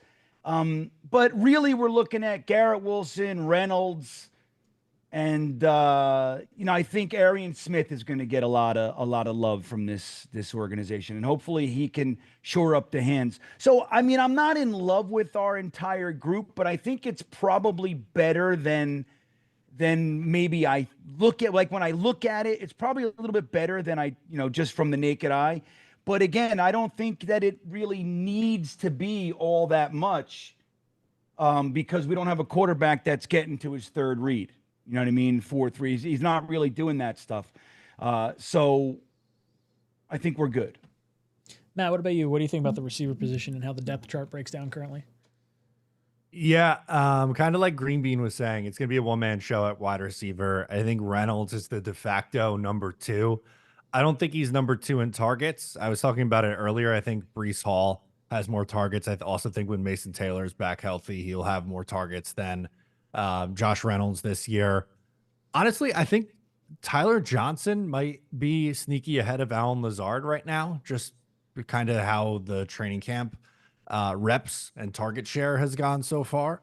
But in the preseason, I'm looking for Brandon Smith, Arian Smith, Malachi Corley. Like, I feel like those are the guys kind of fighting for the last couple spots. So not Arian Smith. He's going to make the team, but he's a rookie. So I want to see what he has, but like who's going to step up and make a play and put themselves in position to make this team. I don't want it to be, you're sitting here scratching your head going, man, like the bottom 3 guys that we're choosing from, they showed us absolutely nothing in the preseason. How are we going to make this choice? I want someone to run away with this thing. As far as the rest of the depth chart goes, I guess maybe like the running back position combined with the fullback position. I'm not super crazy on having a fullback. I have to look. Have the Lions kept a fullback, or has Michigan or the Chargers leaned on a fullback at all? Like, I'm trying to think of Tanner Engstrand's like pedigree and what might come to pass. Like, I'd rather Ruckert potentially play a little bit of that H-back role than carry a fullback. All right, this is out of fucking control. Dude, Green Bean's catching like moths over there. Dude, there's like literally like 6 right here. What is happening? Got my door open. Look, This dude, is a I'm not throwback kidding. to I'm the like, fly look. incident with me. Dude, you see them all? Can you guys see them? Dude, one just went up my fucking pants. I cannot see up your pants right now. Dude, he went up my pants. Like, who would do that? Come on, this show's not real. This is I love Tuesdays. I like very much look forward to Tuesday nights every week. You never know what's gonna happen. Oh, Jets Worldwide asking if your mothballs are all right. Yeah. Yeah, well, that's very apropos, snowballs. But yeah, man, I don't know what just happened, dude. It literally flooded up my pants. Did it What tickle? kind of crazy moth? What? Did it tickle? Yeah, that's how I knew. Yeah, it wasn't unpleasurable. But Don't do scary. that You on a never know what cruise, that Green guy's Bean. plans are. You know what I mean? Like, what's he doing? Do moths bite? What's the deal on moths here? No, I don't know. They're all the same kind of moth too. They're kind of robust. They're big bodied. Here, look, I'll show you. Rubenesque. Hold on. Hey, come on. I got to get him. He just flew. Hold on. I'll get one. I'll show you guys what he looks like. Come on. Now we're all here. Hold on. Let's see what this Mothra looks like. Flying under the fucking table, but I got my light right here, so they're going to come back. Come on. Now, all of a sudden, they're not coming. I just threw 3 of them out, though. I had 3 of them in my hand before. They saw what you did to their friends. Yeah, and I don't Send kill a them either. message. That's what's up. You know what I mean? Like, I don't kill them. Like, if they're not biting bugs, I don't generally kill them. I tried to throw him back outside. Yeah, you know what I mean? The door's right there. Like, what am I going to do? Ooh, Eddie What do I look McGuire, like? Green Bean, Fucking murderer? a.k.a. Mothzilla. Little combination of Mothra Godzilla. All right. Well, I don't know. They're not coming now all of a sudden. I got a knife in here just in case somebody wants to come. I'll kill them. Hey, check this one If out. I get one, I'll show you. But anyway, let's leave this one alone. Jake dropping in says, one time I paid my wife $20 to eat one of those giant lunar moths while we were drunk. Had to get her to overcome her fear of moths. Did she? Oh, I paid. Past tense. So he actually paid her $20 and she ate a lunar moth. That's your wife's nasty. But your wife, isn't it like her money too? Maybe they weren't married at the time. Things are And- huge. And he's like, oh, lunar moth. That's what she can do? What's a lunar moth? I don't know what that is. Look it up, Green Bean. They're big. They're huge. Yeah, they're massive. They're like the size of this person's palm. I'm looking at one. Yeah. Luna or lunar? Lunar. Lunar. Are they green? Is that what you're? Oh my God! They're huge. They're massive. Why? No, Jake. Why? Why you make her eat that thing? Drunk. And so yeah. Hold on. I got to find a better picture than that. That's a Yeah, bad drunk will picture. do it. That's enough. That one doesn't even do it justice. I got feel to find that. like a comparison. Yeah, you got. There's one with Oh, them with on, the hand. on their hands. This person's holding. Hold on. You know what? It's like 2/3 of this lady's hands in one of them. Yeah, look at that. Look at that. Your wife put Dude. one of those in her mouth? Yeah, Chewed? I go, hey, by the way, I know I paid you. It's all my fault and shit, but the fact you ate that, I'm out. Yeah, I'm done. You're too nasty. What else? What else are you willing to eat? Sorry, I don't. mean Jake to say says, that, yeah, but, it was a little smaller. I don't know. Okay. A little small. Even if it's half as small, if it's half the size, imagine chopping it in half and being like, oh, yeah, eat this thing. It's still a big fucking moth. They're sick looking. Damn. You're nasty. Mrs. Jake. Down for a good time. People freaking out. Got some vom faces. Fresh says, make it 500. Yeah, maybe for 500. Yeah, I'd probably do it for $500. I'd probably eat a moth. I don't know if you know what? I don't know. I don't know. Do they carry diseases? What's the deal with moths? Yeah, There's I'd definitely have to something. drill down into that and figure out. Like, am I dying? Like, I don't want to be one of those goons that, eats a weird plant in the desert or eats a slug, winds up dead. Okay, no, moths don't carry diseases according to Google. So I think we're in the clear. You know what? boys. Here we go. I'm not buying it. None. They have no diseases ever. Not one Can moth that has anything. you eat a lunar moth? ChatGPT, what are you going to tell me? Technically, yes, you can eat a lunar moth. There are a few important things to consider. Why you could eat one, they're non-toxic. Lunar moths are not poisonous to humans. Edible in theory, like other moths and insects, their bodies are mostly protein and fat. Survival situations. Insects, including moths, are sometimes eaten in survival and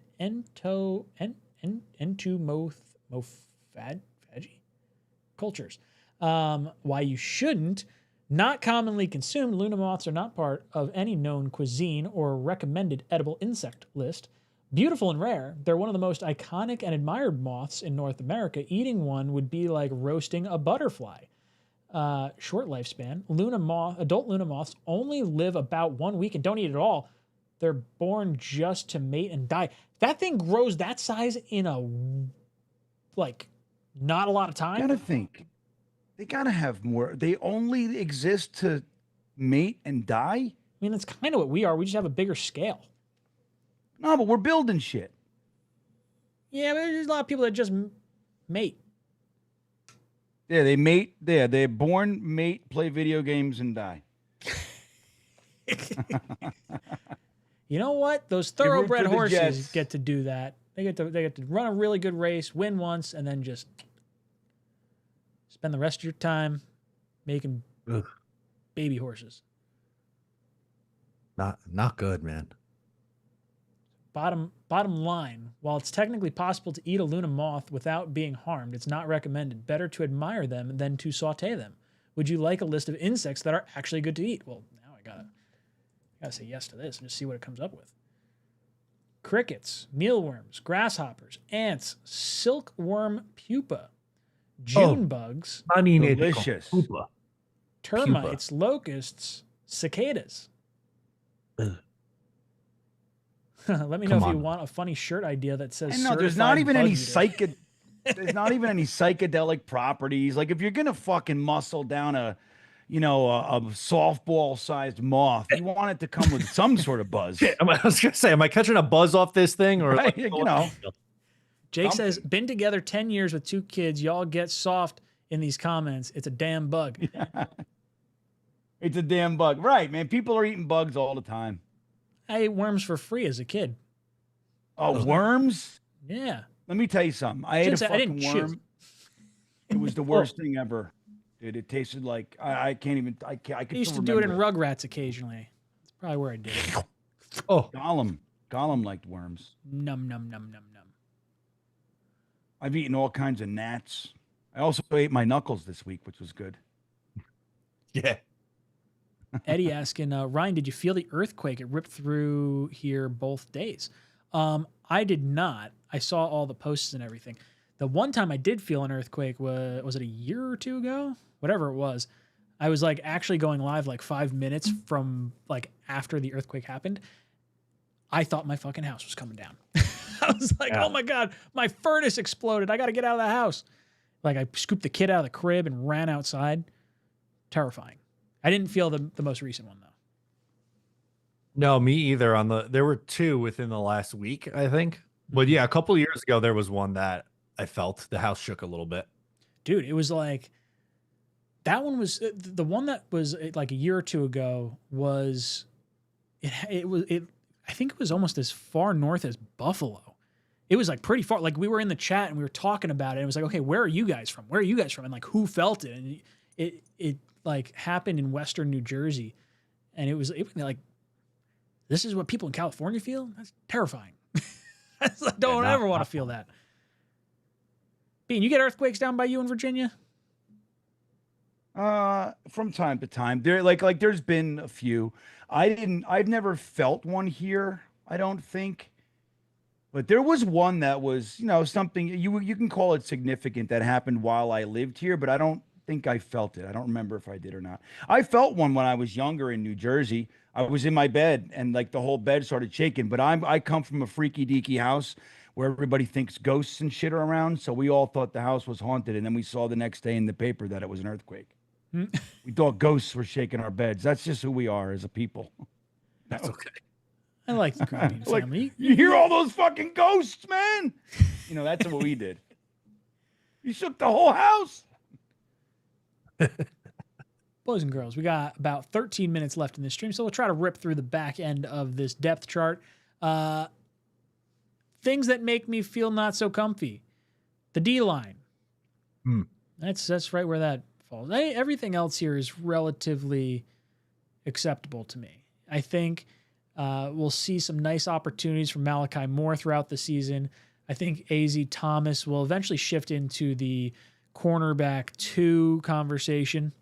Would love to see him push for, starting time, but I don't know. It sounds like Stevens is having a pretty decent camp so far. Yeah. It's a good thing considering we paid him, all that money.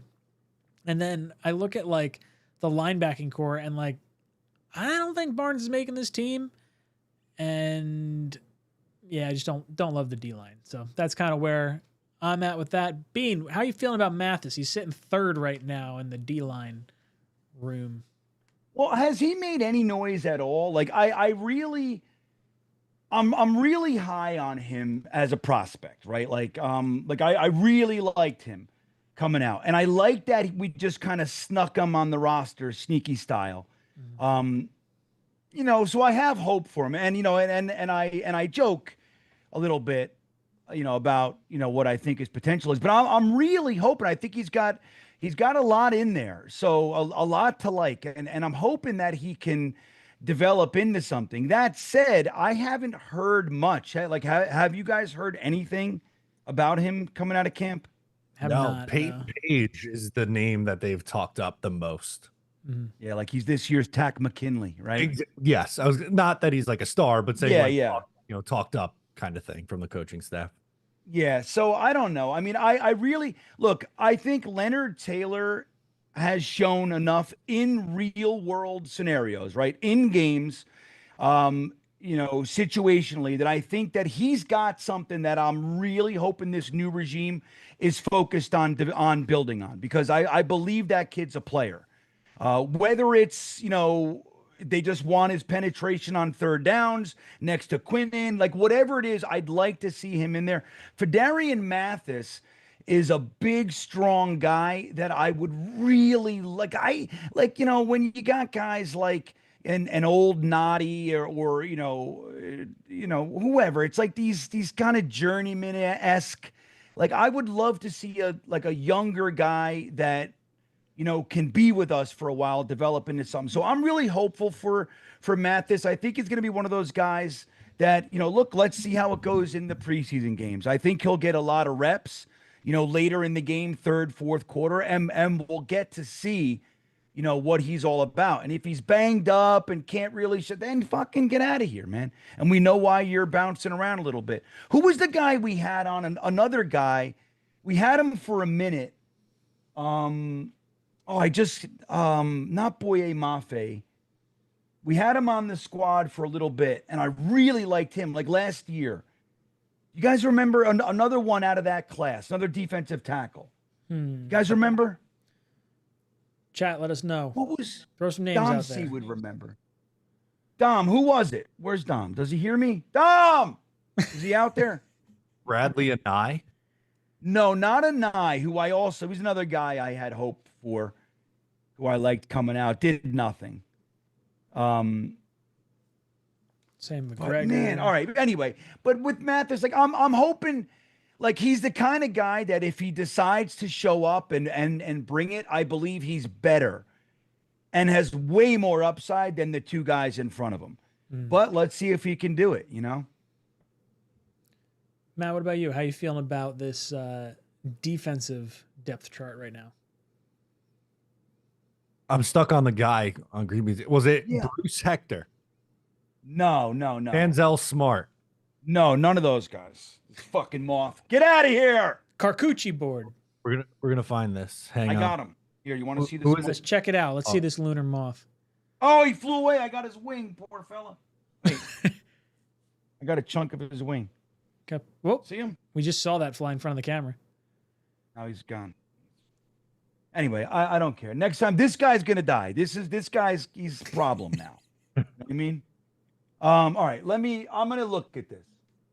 Braden 2000, right, New York Jets 2024 depth chart. This is killing me now. Me too. Dom C. Who was the guy? Where's Dom? It can't be Anybody McGregor know? or Watts. No, it's none of those guys. He was in the Senior Bowl, I believe, and he was only with us for a minute. Like he got cut from, I believe, the Browns. Winfrey? Like something happened. Perion Winfrey.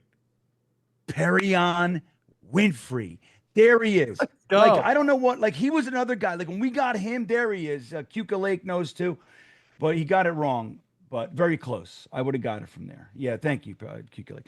But, so he was like, I was so psyched that we got him. Look, Perion Winfred or Winterride. But, and then like we ended up like, I don't know, we're just moving. I don't know what happened. And he was like dying to be, he was like, I want to make my name on the team. He wanted to be a part of it.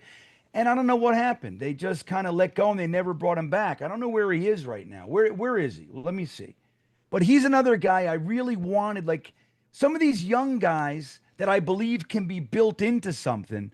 I'd much rather that. That's the same category I have Phidarian Mathis in. Is like these guys that have a lot of upside. They just got to be with the right team. You know what I mean? Dallas now. He followed the Jets' former defensive line coach. Was it There you White? go. See? White Cotton's like, bro, this guy's got some juice. This is a bloody knuckles. Perry guy. on Winfrey wrecking Dallas training camp. Look at this. He's the surprise standout down there in Dallas. I'm telling you, see? Like, you got to listen to Green Bean sometimes. Not all the time, but sometimes. Sometimes. We listen to Especially you all when the they're time. fucking fat guys for the defensive line. You know what I mean? Like, I know those guys. He's like, They're I just need a defensive tackle. I don't care what round. Just get me a big fatty in the late rounds. Yeah, 6th round. He's not even that big. He's 291 pounds, but he's super strong. Like, he's just so athletic. Like, I don't know, man. He's another one. But, like, so Fedarian Mathis, I think, you know, I don't know what the problem is, though, with him. You know what I mean? Like, what's the deal? Why is he so quiet? Like, what's going on? Got See me. his PFF. I don't know. Matt, anything about this depth chart while Bean's looking up Mathis's PFF? Got a 32.3 overall grade. I can see Nailed it. why he might be ranked a little lower. You can see a little little problem there. Yeah, I'm just pulling this bigger here so I could see. Can't do that on the cruise ship. No, I can walk the plank. I really like the corner depth on this team. There's going to be a lot of really difficult decisions, I think. Like Quantez Stiggers, Jarek Bernard Converse. Did they make the team, or are they outside looking in just because of how many bodies are here? So I'm hoping that Jordan Clark is the odd man out, kind of, and it's JBC. JBC, I don't really care one way or the other on, I guess. But I sort of thought maybe him shifting into like a safety slot. The same with Isaiah Oliver, can play a little nickel. Maybe one of those guys shifts over and they kind of figure out a way to make them work. I think Stiggers definitely hangs around. I think AZ Thomas hangs around, and then you got our 2 starters. Do you know how many corners we kept last year? Did we keep 6? Do we have a backup nickel, or was it just like a 4th safety? Isaiah Oliver. Oliver, right. Nickel. But was he listed as that backup slot, or was he listed as a safety last year? Good question. Yeah, I don't know. I'll have to go back and look. I like it though. I am a fan of our secondary. Do you think that we would be more apt to keep more secondary pieces because our head coach is a former like corner? Any thought to like love for the former position? Maybe. Yeah. You can make that case. The Jets did carry 5 linebackers with Salah. Mhm. So it depends on how they want this defense to run. I would argue yes. I think they're going to be built on their corners being able to cover and them, blitzing to get home for the pressure, because I don't think they'll get home with their front 4. Let's shift over to special teams real quick to round out our depth chart talking. Nick Folk signed last week. Nice to have a little folk hero back. Played with Mason Taylor's dad, Jason Taylor, back during the 10 season? I think that was the year. Austin McNamara, big fan of him because his dad works for the company I work for, so it'd be kind of nice to know someone. Nice. Gibson, don't want to see him as punt returner, kick returner. Get him out of there. Rather see Pritchett and Wangwu. And then Hennessy has been a staple at long snapper, so I don't think it's anything shocking here. Being anything to add for the special team side of things? Yeah, and I when we were live last week, it was like 2 hours after we signed Nick Folk, kind of a thing, and I was like laying into the idea, like this is why I'm so sick of just like scraping up old dudes, but I've softened a bit. So I just hope he can, that's fine. I just want to get a kicker, for fuck's sake. Can we use a 6th round pick on a kicker? One of these times. But anyway, yeah, I'm with you on the Gibson thing. He's fumbled, whether losing it or not. He's fumbled and ended up recovering. Like, he's done that more than he has impact plays. I'm just tired of it. And like you said, Ngwangu has shown some some goodies in the return game. I don't know if he can do the punts. It's different than just kick return, of course. But I'd love to see a guy that we feel good about, and I think, why can't we just do that? Like, so why do we got to keep looking at an undrafted free agent that's now going into his third year and has done dog shit for us? Outside of that one truly amazing, wonderful, great moment that he had. Other than that, he's a liability and completely he's a ghost on the offense. Like, he does nothing, so I don't know. I would love to see us be able to upgrade and move. I don't know who Jamal Pritch. I don't know anything about him, really. Do you guys know Jamal Pritch? I don't know. Good returner, about 150 pounds. How old is this guy? Is he young? UDFA. Oh, good. That's the thing. Like, I know, look, Dom C, we argue all the time about this sort of stuff, but I don't like the mentality of like special teams. We'll just grab a UDFA and stick him in there. I don't like that. Like punt return, kick return, kicker, like those things, dude, we see those guys constantly. You know what I mean? Like kickers are on the field all the time. Why no priority status for a guy like that? Why, like, punt return? That is such a pivotal play. Like, your defense had a big stand. They stopped them. We're getting the ball back. There's an opportunity there, not only for you to, move the offense closer and all that kind of shit, but it's also an opportunity for their special teams to like get the ball back. And if you have a guy who's unsteady, he's, or just lackluster, it makes no sense to me. Like, prioritize it. Get some good special teamers in there.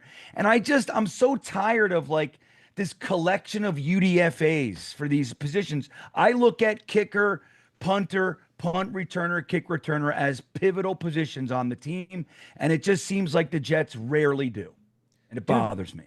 We had from like 2006, maybe, whenever Jay Feely came on the team, it was like Feely and then Folk, and then we had Myers for a little bit. We had, I'm trying to think who else was in there. There was a few. The Joe Douglas era has been atrocious. Granted, we did get that nice little year and a half or whatever it was, 2 years with Greg the Leg. That was nice. But again, we should have taken, Pinheiro was the smart money that year, and I get it, and it's fine. But it's like the Joe Douglas, for all the things I could say positively about the players that he brought in and the mindset, other than the head coach and the quarterback for him, the kicker thing has been atrocious. I mean, Mac sucked too. Like, we had Jason Myers. He's a Pro Bowl kicker. Why don't you prioritize that and lock him up? Why don't you? What, for $3 million? What? You're willing to give fucking Trumaine Johnson $15 million a year. You can't give a Pro Bowl kicker an extra mil? Like, I don't understand it. So it seems like no matter what regime we have, just like you said, even though during that stretch we did have a nice stretch, like and don't forget why, even like John Hall, we let Feely go. We used that. Like, remember, there was that money went to Jason Taylor that year directly. The Jason Feely went to Jason Taylor. So that worked out for that year. Snowball in the chat says, is Muji shopping or standing pat? If yes, what's he shopping for?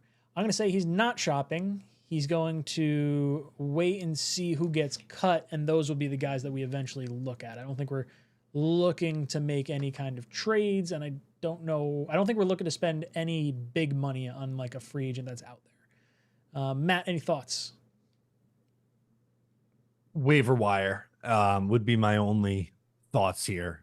Wide receiver, defensive line, edge, those spots would be places that I'd be looking at on the waiver wire. Ooh, Jason drops in. What's up, Jason? Says, my son Jaden trained with Andre Cisco a few times this summer. Let's show some love for the safety. Go Jets. Well, you know what, awesome. Jason? Cisco just became one of my favorite players now.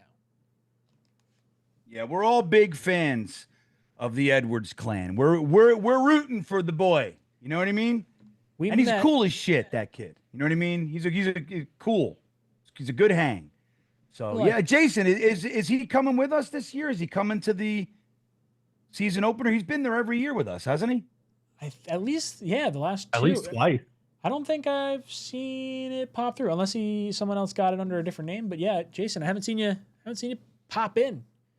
We got a few tickets left. So if you were considering doing it, I should probably throw this on screen now before we hop over to our Yeah. Our Important, giveaway. man. $299. We got 9 tickets left. $299 gets you ticket to the game in section 315. You get tailgate from Tailgate Joe, food and drink, whatnot, and you get post-game field access. The tickets in our section are going for $285 by themselves. So for like $15 more, get your ticket through us. Come hang out with us for the tailgate. Go on field. You can cry with us if sad things happen. You can laugh with us if funny things happen. And hopefully you can cheer with us when we just bury Aaron Rodgers on the field. That's what we're hoping for. I see Party with Pat and Egg saying, you guys satisfied with our linebacker depth? No, never. Mm-hmm. No. Top 2 guys are really good, though. Oh, yeah. Like the top 2. Yeah, look at the guy who's penciled in as the starter for the third linebacker. What's his name again? Oh, yes. Hold on. I'll get him. McCreary Ball. Yeah. Out of here. I'm okay We with got to get Jamin Davis on the field. That's right. I think this depth chart's going to shift pretty, I don't want to say Yeah. dramatically, but pretty, that's not how it's going to look when all things shake out. But boys, make No sure you head doubt. over to Talkin' Jets, get yourself some tickets to either the group buy, or if you want to come out to Bazaar the day before, boom, come hang out with us. We'd love to have you guys there. And if you really want to get frisky, Gangrene Legends Cruise, May 30th, June 4th, 2026. Powell, Washington, Cottrey, Ellis, Mawai, Ivory, Marty Lyons, Fireman Ed, Jake Asman, myself, Green Bean, O'Leary, and Richie all going sailing to Bermuda. Bahama, come on, pretty mama. Every time I say this, Dude, that is going to be. I can't. Chris Ivory's going to be there, dude. That was my son's first Jets jersey, Chris Ivory. I really Wow. like Ivory. And let me tell you, he wanted it. He was young too. He was like, "I want Chris Ivory." I'm like, "Fuck yeah, you do." He was a bloody knuckles guy. Oh, dude, Oh, he's bloody yeah. knuckles all day. Except he kept getting hurt for real. Yeah, he did get banged up a Worst lot. times, yeah. He was so good, dude. He was Was a everything very you good want in a Jet. running back. You know what I mean? Dreads. I want dreads. But yeah, I'd I love miss to see Chris you in Ivory. dreads. Yeah. I'll do it. How many training camp people we got? Let me see. If 𝐒𝐿𝐫𝐞𝐚𝐫𝐲 is real, it was like a golden ticket. I don't know if that was real. It would be 5. 𝐒𝐿𝐫𝐫𝐞, let us know if your thing is real. If you're in And here, I'll do All right. one more too. Hold on. So yeah, 5 for the tickets. Yep, he says it's real. Okay, cool. right, cool. So we'll do the first 2 winners are going to be the non-VIP, and then the final one is going to be a VIP. So I'm going to click generate 3 times, and then we'll get the first winner. Let's see. And this one will be our winner for the first pair. Number 1, Green Bean. Who's number 1? Light Boys 2.0. Blight Boys? Flight Boys, yeah. Is Flight he still Boys. here? Flight Boys, reach out to me, jetstalk247@gmail.com. Or I guess actually reach out to Matt. That Yeah, would be the way to send go. it to me. Send it Matt to O'Leary O'Leary. 95. Matt O'Leary 95 at Gmail to claim your tickets. Yeah, I don't see him in here. I'm going Gonna to be click tough. 3 more times. 1, 2. Next number is our other winner. Number 5. Green Bean. Who's That's number Roy Romano. 5? Roy Hey. Romano. Email me, Roy, Matt O'Leary 95 at Gmail. And then what was our first number? First number was 1. Yeah. So let's do this. We'll knock it down to 3 people. And it'll be the 3 in the middle of your list, Green Bean. It'll be the third time I hit this. We'll get the VIP tickets to training camp on Thursday. 1, 2, and I guess it's 1. Who's 1? Wait. Well, new 1. Number 2. It should be actually number 2. So number 2. Yeah, number 1 Okay, already won. Flight Boys is out. So Luis Sanchez. Hey. Luis VIP. What's Sanchez. funny? I think, well, no, it's not. Okay, forget it. Forget what I was going to say. It's not fun. Reach out to Matt. Matt O'Leary NY. No, Matt O'Leary 95 at Gmail. Yeah. Yeah, congrats, Lewis. There he is. Lewis is here. There you go. Getting some tickets to training camp this week. Bean, how many Hell of yeah. our other qualifiers do we have? We have 24. 24. Light night tonight. Got Light some- night. I like it. I like it. All right. Going to do 3 clicks, and that third click is going to be our winner for the spin wheel. 𝐒1, 𝐒2, 𝐒3. Number 19, Green Bean.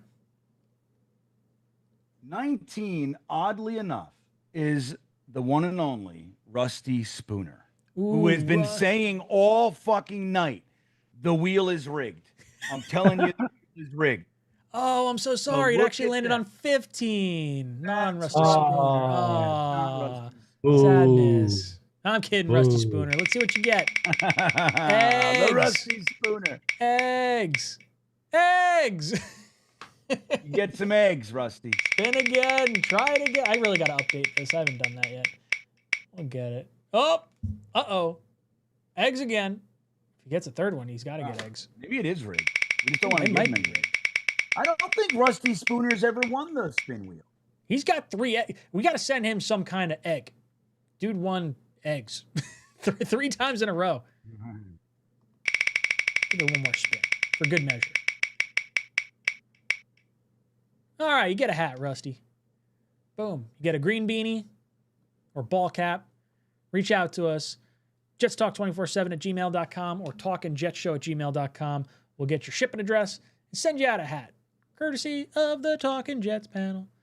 Thank you for playing. Do not pass go. Do not collect $200. Boys and girls, we have reached the end of our show. Let's go around and give our closing thoughts. Green Bean, any last words for our panel?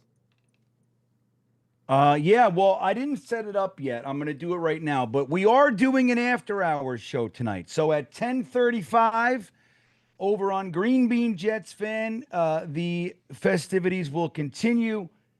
Come hang at the after-hours Jets Fest. And then, by the way, guys, Saturday night will be our first live stream for the game. Jets preseason football. So Jeremy, Frankie, myself will be hanging out, getting the season started. I hope you guys will come hang. O'Leary, anything you got going on? Jets football is back, baby. We got our first game Saturday. Pumped up to be watching that one. I'll just be reacting to any training camp news coming out. Jeremy and I will be live on my channel tomorrow, so be on the lookout for that. And excited to be back doing this with you on Tuesdays. Hell yeah. Boys and girls, we'll be back here next Tuesday, 8 o'clock to 10 o'clock, talking Jets with everyone in the chat. Thank you so much for hanging out. Hit that like button on the way out of here if you enjoyed what we do here. And as always, JETS.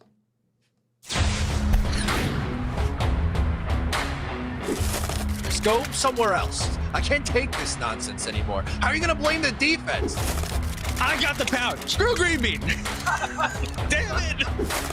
But once you get to the sausage, I feel like we're doing something. Go Jets.